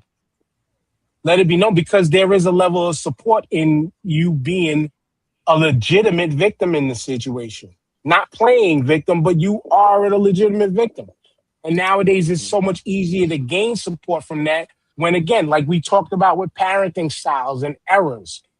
you couldn't come out and be to some respects you couldn't come out and be who you wanted to be back in the 80s and 90s, even to the early 2000s. That's why there was the saying of in the closet, shit like that. We couldn't tell everybody if you got caught, and then you answered from there. But now the information and just being able to be free is that much of a bigger deal that it's a good thing. But let's keep it right where it was. We're not bringing up the black folks. It's them. It's all these January 6ers who, they got let go for trying to overthrow the government, and then they went right back to doing what they were doing. Right back to doing what they were doing and collecting fucking chomo shit, children's shit. Disgusting. It's crazy the sheer amount of them that's into that's attached to pedophilia. That's crazy. Right. And some of these are the same people. They were empowered after your boy pretty much pardoned them. You know what I'm saying? There was a sense of empowerment. They of course gonna go back to doing what they was doing. So, and there was some of them that would be like, yo, I'm gonna call President Trump to help me out. Like, nigga, no, you can't. No, you can't. Crazy. And then again, when you think about that, like that Lane and Avenue and things, they didn't do nothing to Epstein, so they ain't gonna do nothing to me. Mm-hmm. Yeah, okay. And they finding out. They finding out. Every time I hear Epstein's name, it drives me crazy that they had this man caught, arrested, in prison, and dead to rights in 1996, bro. That's the crazy part about it. They had him caught and in prison and dead to rights on all of that shit in 1996. And we're in 2026, and everybody still hasn't been brought to justice for that shit. That is insane. Well, you wasn't here last episode, but what do we call those people? Team Blue Star? Mm-hmm. Yeah. Yeah, I'll just leave it at that. Team Blue Star's got a lot of power. Mm-hmm. Team Blue Star's got a lot of power, a lot of influence, and we'll leave it at that. We'll leave it at that. Do we have anything else before we get to these divisional predictions? Did we talk about the white girl who killed her kids and then? No, we didn't. Which one, man? That seems like that story's every day. No. Yo. Kill the kids, blame it on some black person or something. She killed the kids and then went to a second floor window and decided she wanted to jump out feet first. I'm like, it's crazy how you were successful in killing your babies, but unsuccessful in trying to off yourself. Jamal, is crazy.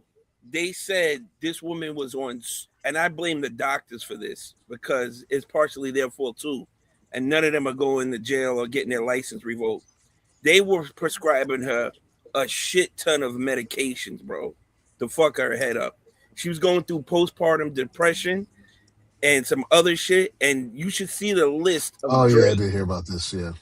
The list of drugs that they were giving this woman was insane. Dude. But weren't these kids 3 years old? Yeah. Right. So how postpartum are we talking at 3 years old? Postpartum can last. Postpartum just doesn't happen after they have the kid or a few months. You're right.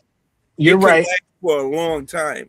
Like once they get into that fog, it's hard for them to get out of it. You know what I'm saying? I haven't been tracking this too long, right? Because it's just hit me in my algorithms recently, right?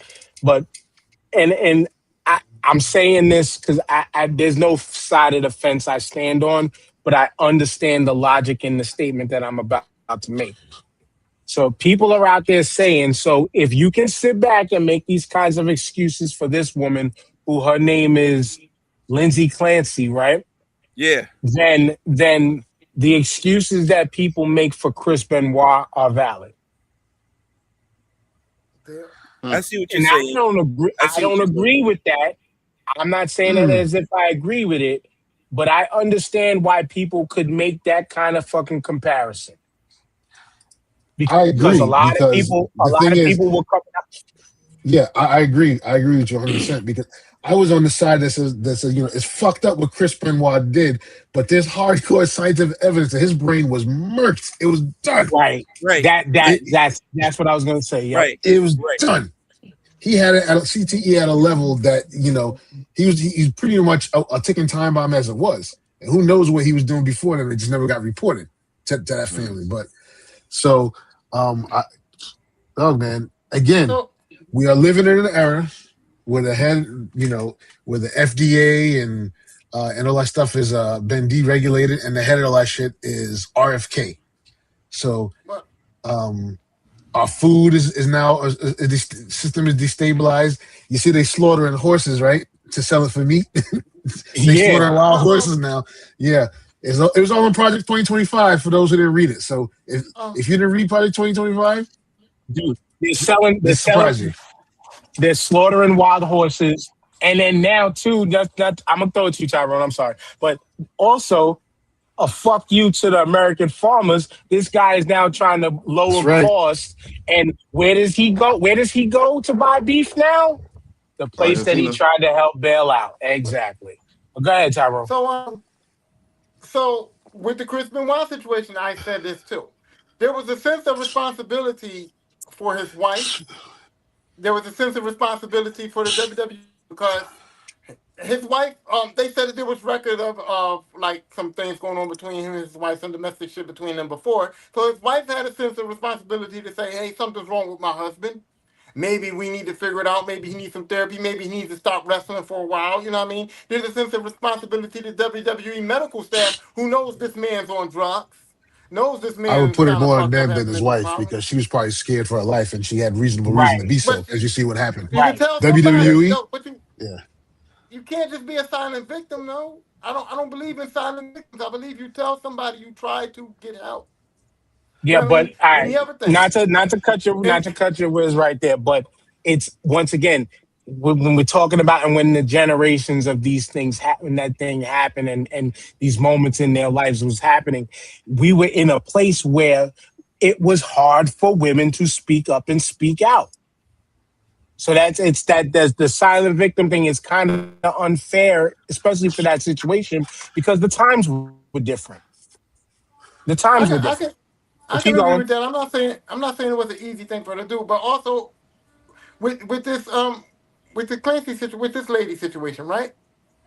So the doctors and all the psychiatrists and everybody prescribed her with all of these drugs. Said she was mentally going through so much postpartum that she had to be medicated and all this shit. She had young kids at home, and nobody called CPS or nobody called people to say, hey, this woman is having mental health issues and she has young children at home that she takes care of. Somebody else should have been involved. CPS should have been involved. That's where the doctors. Sounds about white to me, though, Tyrone. Sounds about white to me, dogs. You know what I mean? Like, there should have been other people to say, how can you send a woman home that's heavily medicated and you're saying that she has all these mental problems and you know she's got young children at home? How can you just medicate her and let her go?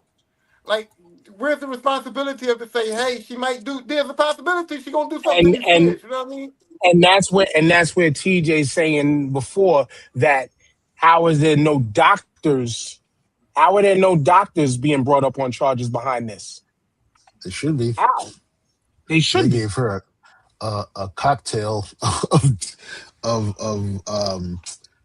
narcotics that would make anybody a lunatic. She was going under severe depression and schizophrenia. That person shouldn't be around children. Not to sound naive, right? I mean, I know that's part of the show and shit, but it's funny how like I don't ever hear about us having postpartum, man. You know what I'm saying? It's now whether it happens or doesn't. We don't talk about it, though. We don't talk about it. Yeah, our mental health doesn't get discussed, and it's not in the forefront. So right, what's that? See now, I'm gonna say something fucked up because this situation is what the right wing thinks happens when it comes to abortion. This type of situation, when they think that kids are being aborted after birth. No, it's their people. And I'm not saying she was right wing or not, none of that. You know what I'm saying? But this is the type of situations that they speak of, but they don't speak of it like that because they don't care about the child after the child is already on the earth and breathing. If they cared about the child, then like what we're mentioning now of the doctors should have stepped in immediately. This wouldn't have happened. Exactly. The doctors should have stepped in immediately if they actually gave a fuck about the children outside of the fucking womb. Things like this wouldn't. We could have. These things could be avoidable. Rest in peace to the children. To Dan's point, there were many warning signs before it got to this that they completely ignored. Red flags, whatever you want to call them. They as soon as you're being prescribed prescriptions for schizophrenia and all the other stuff that you, it should have been immediate. Hey, come get these children, please. Right. But you know what? I have a sense of that responsibility too, and I'm bringing it up to you because you said we don't get postpartum, we don't discuss it. Well, I had 5 kids. I mean, I have 4 kids in a 5-year span. I had my 4 daughters within a 5-year time frame, right? And when I had my last daughter with my ex-wife, that's when our marriage started to deteriorate. After I had my last kid with her, she started acting out. Things started going on. Things started getting crazy. And I did not learn. I did not even have no idea until last year. My last daughter was born in 2008. She just turned, she turned 18. I did not know until I had a conversation with my ex-wife a few days ago. She told me that she was going through postpartum the entire time. She said that the doctors knew. She said she was fucked up. She said she was fucked up. And we had 4 babies. Back to back to back to back. She said she was fucked up the entire time, and she said that's what she was going through. And I'm sitting here going, this bitch is crazy. This bitch is tripping. She's doing all the crazy shit. You didn't realize you didn't give her a break. Yeah, you didn't give her a break in having children. Even when you're going through like the prenatal, all that stuff, the doctor is supposed to sit there with you and tell you about shit like that before it happens, because that's the only way I knew about it before I had my daughter. And my ex went through it. So when I started seeing the signs, I was like, oh, she's going through this. Now I got to treat it differently. Thank God she didn't have to go on no medications or anything like that. And you could, was able to talk off the ledge type shit. And thank God I didn't get that far. But like, you were there to provide support and you can understand and you could be helpful in that situation. But they're supposed to educate you on stuff like that. Because as a man, how are you supposed to know shit like that? Right. You're not having a child. You know what I'm saying? We're not mind readers right out the gate. Yeah. Right. I didn't know. And so, like like O said, she did not choose to tell me that. Like, she did not choose to tell me that she was depressed. That's part of the depression, though. That's part of the symptoms. It was her mentality. She said that it was her mentality to say, I'm a mom and I got to be strong and I got to raise these girls. And that's what she was trying to do. And she didn't want to seem weak and she didn't want me to like ridicule her or something. She didn't want me to belittle her and stuff like that. So she felt like she couldn't even tell me. And we were married. You know what I mean? So we're saying like man. We don't go through postpartum. It is a thing where Black people always wanted to be strong and don't want to tell people when they're going through shit. Yeah, you said keep going, O, because you just said something. You just said a word. Yeah, that's our problem. It's the same thing with mental health. I guess postpartum falls under that mental health umbrella. Yes. It is. You know what I'm saying? We underdiagnosed in our community, underdiagnosed. Right. And we're told, buck up, be strong, whatever the case is, and we deal with it on our own.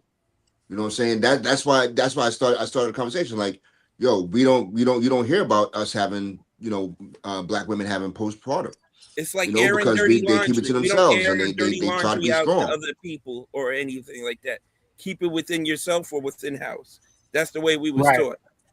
And then also too is we and we as Black folks, I'll say it. They see us as superhuman.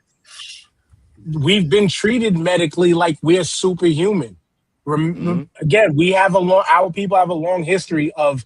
We were the science experiments being worked on with no anesthesia, no nothing, no numbing agents, no nothing, because they looked at us in the same breath as they looked at us subhuman, they also looked at us superhuman because we can take that.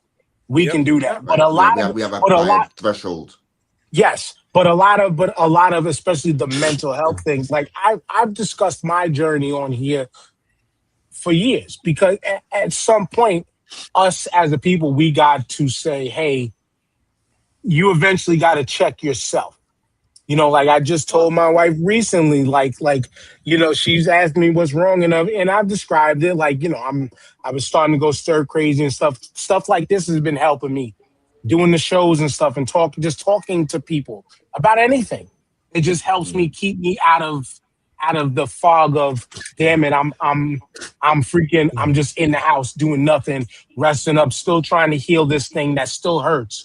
I gotta now go through the pain of the loss of my grandmother while dealing with this pain. So like it just another thing compounded on top of me.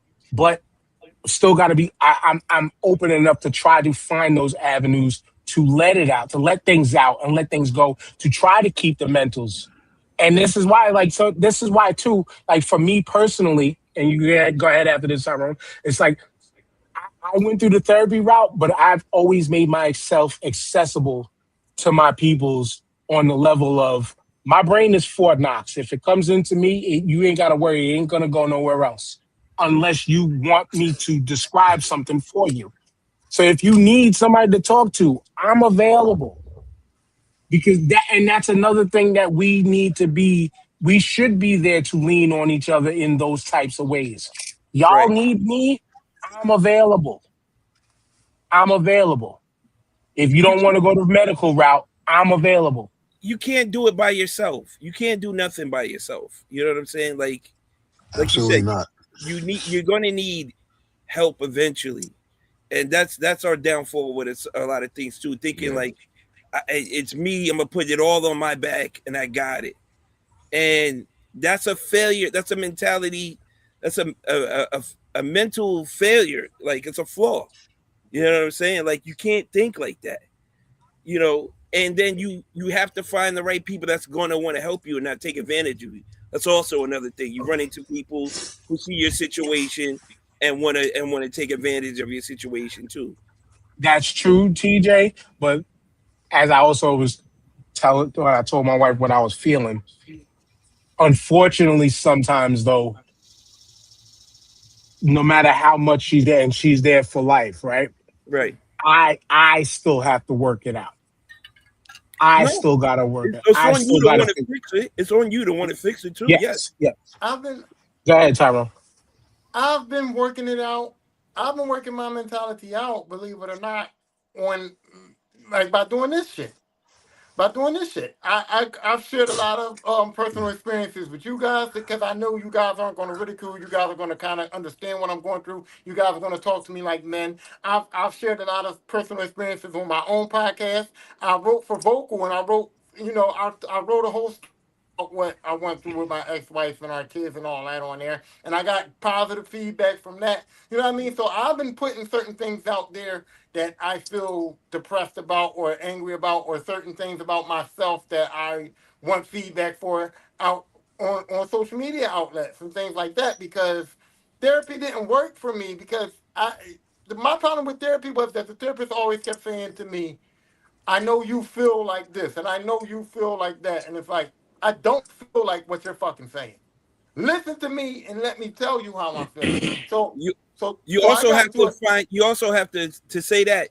You also have to find somebody who's actually listening to what you're saying. Yeah, if it's not right, working, right. find a different one. You have to go Yeah, and you have to find another person and be like, listen, Right. I'm not But getting what I need from you. You know what I'm saying? And you have to recognize it. It's tough enough that you're doing that. It's also tough for you to recognize that this person is not helping me the way I feel I need to be helped too. right. and also too, still listen to what they're saying because there could be nuggets of information within what they're saying where I see you going through this or I see you going through that, to where that could flip a switch in you and be like, oh, you know what? Okay, I can connect that dot to this and to that and to that. To what? But no. finding somebody else, I agree with you, brothers, is key. I've been lazy doing that this whole time I've been home, and my old therapist told me I need to find a psychiatrist. I should have been doing that. But I'm to add on to the conversation, like the homie Jared says, shout out to you. He says, being from the South with parents that went through the 60s in Mississippi and Louisiana, we taught, I'm sure you meant to say, were taught to tough it out. Yep. So to speak and be strong instead of caring for our mentals. And that's one of them things like Jamal mentioned before with when we were talking about coming up and raising. And isn't it great how all our conversations actually connect from the random shit we'll start at to where like Jamal brought up how most of our parents are from those generations where it could have been survival. It could have been survival that was at play. And now the stuff doesn't apply anymore because as time goes on, the methods need to change, and we know generational trauma is real. So we are now in generation 8 or 9 in this country of trauma. Every generation that gets born is carrying all that. At a certain point, we need to change the tactic. You know what I mean? And people don't understand that it's mental. Like I always think. I always thought when I read the stories about Martin Luther King and them marching and them getting the fire hoses shot on them all that, and I'm like, what makes these motherfuckers go out again? Cause all the shit that they was doing to them, and these motherfuckers will still go out the next day and march again. And it's like, yo, they're gonna bring the fire hoses out. They're gonna do all this shit to you, and mentally you get up the next day and go, listen. The fire hose is worth this cause for me mentally. I'm going to get up and mentally go out here and march again, knowing what's going to happen to me. And so people just think about the physical aspect. Mentally, you know how mentally tough you have to be to get up and do that every day? It's fearlessness and it's youth. Because you look at all the struggle movements in this country, especially the civil rights movements, all those folks, Martin Luther King, Malcolm X, Medgar Evers, how old were those people when they were doing this? Young 20s. It was the young 20s. Yeah, mid-20s, yep. Mid-20s when, we still don't have that, you can still, you still got that zest and that anger and you don't have that, that withdrawal to stop you. You'll run into a train head first, if you're angry enough. So it's youth. Yeah. And we have that today, like thinking about like I think we just are approaching the anniversary of what happened in Zuccotti Park, Black Lives Matter movement, whether you want to say it or not, the pink pussy hats and the whole the women's movement amongst Hollywood and things like that. I forgot it was the silent or stay silent, whatever. Me too. Me too. Thank you. Me too. Things like that. Like it takes a level of fearlessness, but yet even within those, I think just nowadays and newer generations, even within said fearlessness, the people who run now have a more heightened awareness about the mental health that they too will go back and try to seek help to try to help clear up some of these things that they've gone through. Right. Back then, I think it was more of it was definitely a level of strength that was necessary. Obviously, there's always takes a level of strength that was necessary, the fearlessness. But then too, it's like some people just continue to move because they have an end goal. And no matter what it takes, we got to make sure that this end goal is achieved. It's reached, yeah. Especially when it's for positive for all of us people. Yeah, they did some study. I forgot. They said the average amount of anxiety that people have right now, right, would get you institutionalized in the 50s. That's how different life is. You know what I mean? Right. So, I mean, we dealing with life in America, humanity was not meant to survive that type of shit, to live with that type of stuff. Your brain is not wired for the crap that's going on here and the assault that we're under, especially as people of color, daily. And then you add in the food and the poison that's in the food, just messing you up. and chronic Can't eat diseases and all that nothing. stuff. You can't eat or nothing. You can't the drink glass, nothing. or the glass and the Yeah. ice pops that they found. Wow. So I mean, there's a lot that's going. It's almost as if the citizenry is under attack. Yeah, And yeah. Oh, you said wow. Oh, the Outshine, the brand Outshine, the fruit bars. Those were just recently recalled. Recently, like that's is just like a crazy. day or two recalled for traces of glass in them. You got Taylor Shut up. Farms and the fucking the cyclospora with the fucking lettuce. I joked with my daughter yesterday. I was like, because we was getting lunch after picking up my sister. I was just like, you want to go get some Taco Bell lettuce? She was like, hell no. She was like, no. But that's where we're at right now. And like Jamal mentioned, like just in everything Jamal mentioned, we also were never expected to live as long as we do now. There's that too. Shit. That part, yeah. Yeah, these conversations have been great. Now let's piss each other off with some of these NFL divisional picks, because I know TJ's got to go, so we're not going to do no 80. Even though Tyrone, you wasn't here, I think we pulled off a 17-0 football team last week without you. We got smacked. And we got beat the playoffs, I think, by the fucking Cowboys again. Yep. The NFL division. We'll start right here. Everybody is 0-0, so everybody got a shot. Dolphins, Bills, Jets, Patriots. Oh, where do you see this division going? Yeah, it looked like a 2-team race, man. But I'm gonna go with the Patriots.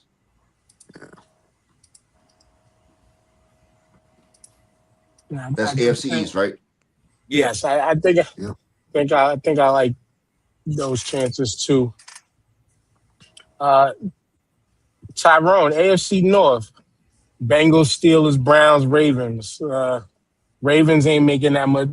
The team that's making the most noise in this division right now has been the Cleveland Browns with their quarterback race. I see them contending, but not that strong. I'm going. If you have three quarterbacks, you have none. I believe in that firmly, so I ain't fucking with the Browns. And I'm going with the Bengals because Steelers are still banking on Rodgers. The Browns are all messed up, and the Ravens. I don't trust Lamar Jackson to stay healthy, and I don't trust him to be that good. I think he's on the road down, and I think Bengals are on the road up. So I'm going with the Bengals. Jamal, AFC South. Colts, Texans, Titans, Jaguars. I think the most stable team here has been the Houston Texans. Yeah, I'm going to pick them. What's your thoughts? I'm going to pick them. They still got that defense is nasty. Yeah. Yeah, so I don't know I don't know shit about Jacksonville anymore, man. I don't know what's going on over there. Colts. Oh, the Colts got they got Danny Dimes, right? They have one of the best running backs in the league too. With Jonathan Taylor. So that could be close. That's a 2. I'm gonna go with the Texans defense. I can dig it. And TJ, the AFC West: Chargers, Chiefs, Raiders, and Broncos. This is a little bit tougher. I mean, the Raiders are out because they just got a rookie quarterback and they're going through their things. But the Chargers can stay healthy. They can give the Chiefs a run. And the Broncos are up and coming with Bo Nix over there. But it's still the Chiefs' division to lose, in my opinion. If they can keep Mahomes upright and he has some people to throw the ball to, they'll be fine. Kelsey's coming back for another year, but we all know he ain't the same Travis Kelce he was 3 years ago. But you just can't count Mahomes out at this point. So I'm just saying it's the Chiefs' division to lose. I can dig it. And starting with the East, y'all gonna be surprised. Y'all gonna be surprised about what I'm about to say, right? Okay, who got the East? I think it's the Cowboys. I think the Cowboys are gonna actually win the division. What? I think the Cowboys are gonna. I agree with him. I think the Cowboys are going to actually win the division, but my Philadelphia Eagles are going to have a better playoff run. Me too. I agree with Yeah, that. I'm actually on board with that. The Cowboys, their problem was that defense, and they got a lot of pieces. They got a hell of a safety. They got two fucking wide receiver ones now. You know what I mean? So I'm with you. They just have no playoff experience. So when they get to the postseason, Playoffs they're are still gonna going to be be their detriment. My Eagles, we got some shit to work through as far as new pieces around stuff like that. What's this kid, Makai Lemon?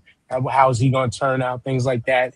We lost some key figures on defense, but we still got the best defensive lineman in the league, my opinion. But I think we're going to be second, but we're going to have the better playoff run, especially if Saquon can stay healthy.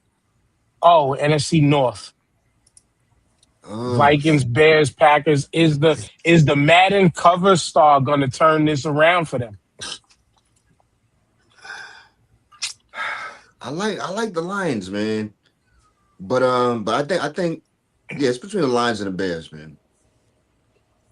I think I'm gonna go with the Lions. Because we never know what we're going to get with Minnesota. Caleb Williams. Yeah, give it to the Lions. The Madden curse lives on. That shit is undefeated, man. I just beat the Bears yesterday. But yeah. I just beat the Bears yesterday playing them. Tyrone, NFC South, Saints, Bucks, Falcons, and Panthers. We got a very, very new look Falcons right now.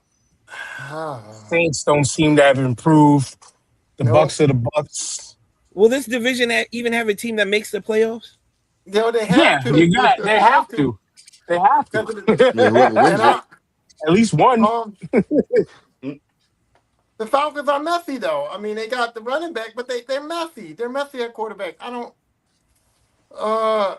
just gonna have to go with the Buccaneers just for GP, man, because it's the only team I can trust. That's the right pick. I mean, the Panthers have been on a slow upswing, but we'll see. We'll see. Can you trust them, though? I don't trust that. Right. Jamal and NFC West. Tough ass division. Rams, Super Bowl winners. Cardinals, 49ers. Rams will edge out Seahawks. Rams are destined for the NFC Championship again. So this could be a 3-team playoff division. Absolutely. Because you can never count out the you can never count out the 49ers, and Seahawks recent Super Bowl champs. But this Rams team, they pulled Tyrone's Lakers and went back and got people who were retired. They got Scottie Pippen, they got they got the mailman, they got the glove. Howie Long came back. Talking about. Can I just say, like, did Donald come back yet? Donald didn't come back yet. He's back. He's back. I believe he's back. The defense in the NFC the defenses in the NFC are going to be ridiculous. Defense, the NFC East defenses are going to be insane. Yeah, and then NFC East and NFC West. And then you got the a couple of defenses in the North in the Central area. The defenses for the NFC are going to be problems, and most of the teams got defenses that will keep them in the game at least to a certain point. You know what I'm saying? So like at that point is what is the offense going to do to not mess up the job that the defenses are doing? It's going to be a bloodbath. Some of these games are going to be upsets. There's going to be a few big upsets this year because of the amount of defenses that are just insane. Like the front seven on a lot of these defenses are ridiculous. I think we're going to have traditional NFC East football for the first time in probably 20 years. We're going to have some good games all around from all four teams. It's definitely going to be clobbering time when these teams meet. You know what I'm saying? Like, pad up and keep your head on a swivel, dogs, because you're going to get I'm just rooting for – I no disrespect to y'all, but I'm just trying to see Jackson Dart continuously get buried into the turf each and every season. One, 2 shots, 3 shots for MAGA each and every time. Buried. And here's the part. And here's the problem. Trump cursed y'all already. Oh, well, that's why I didn't hear me say that about his winning shit.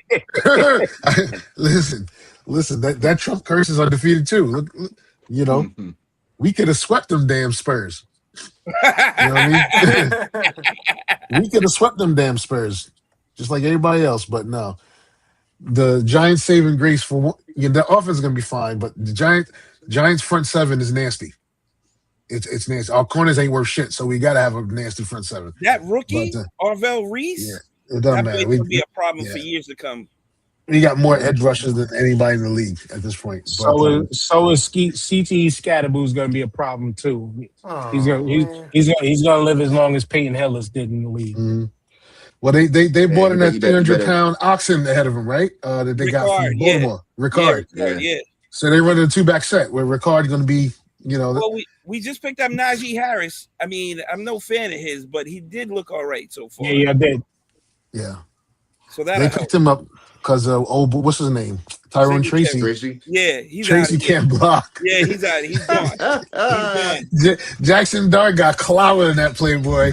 And that was crazy. He also fumbled yesterday, and nobody touched him. So yeah, he's done. Harbaugh got a short leash. He's done. He's gone. So we'll see. NFL season is coming up very, very quickly. All right. So what's the next pick? Oh, that's it, right? That was all the divisions.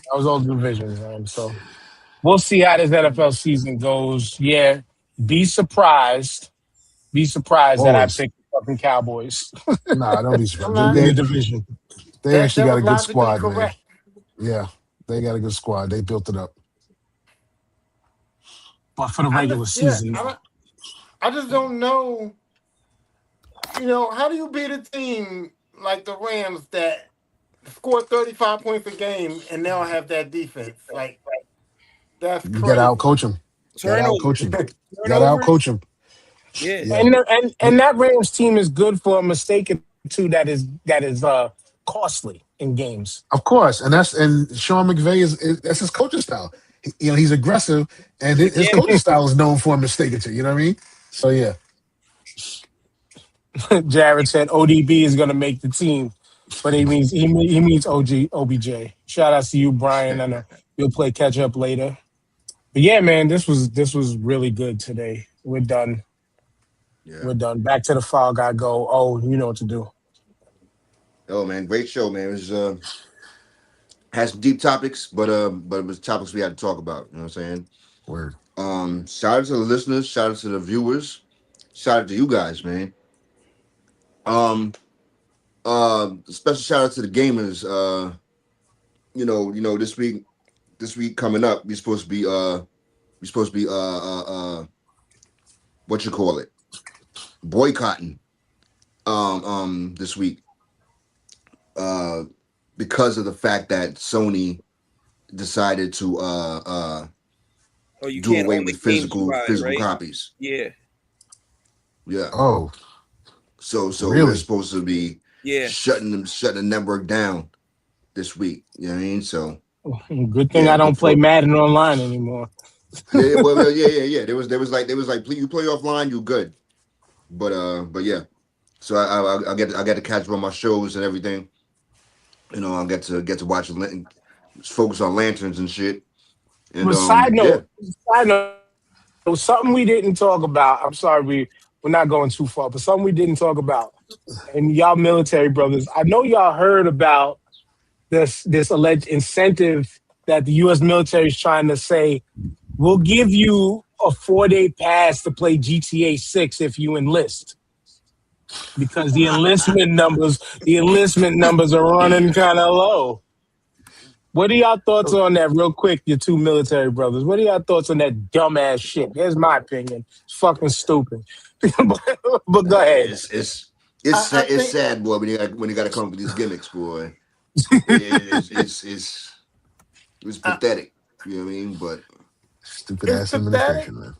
It's pathetic, but it's appropriate because when I was in basic training, the only thing I was thinking about when I was going to go to AIT was that I was going to bring my PlayStation. That was the only thing I was thinking about. When I got a basic training, my first day of duty was to hook that motherfucking PlayStation up.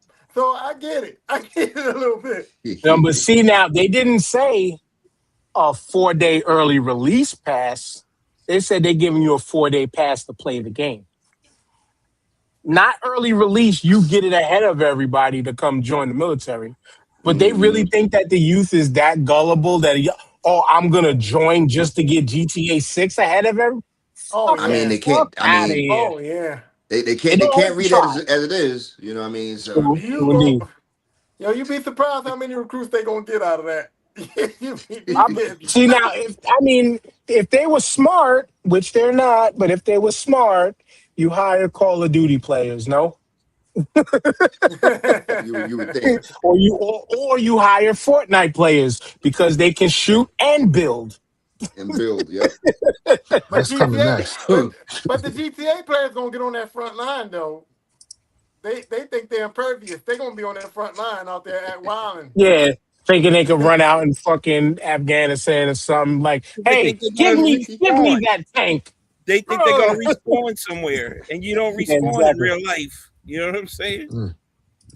Yeah, Jamal. No, I think it's dumb, but whatever. And those who do sign up, you know how Trump is. Trump is good for pulling the wool out from under everybody, making you got a good deal, and then he's just gonna screw you at the end. So good luck to them folks. Anyway, shout out to the listeners. Shout out to y'all on the panel, everybody in the comments. Shout out to Hooks Rub, peace to Ishtar, peace to Disabled Planets, and Ill Magic.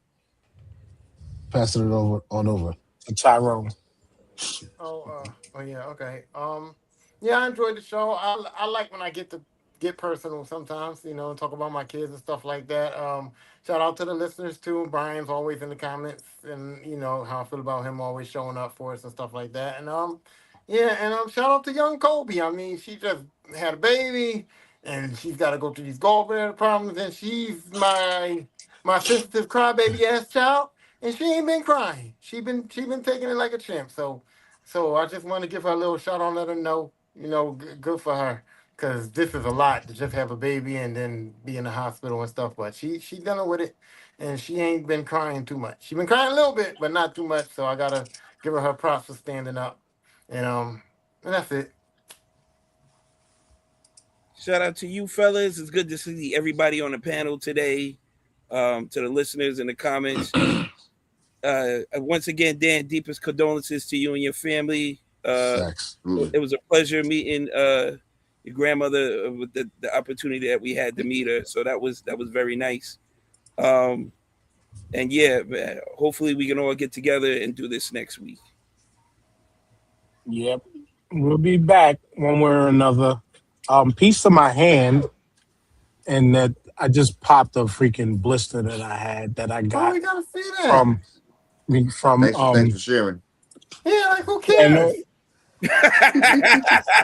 Because I got it from punching the wall after going into my grandmother's apartment and witnessing and seeing how she was laid there. And this shit hurt.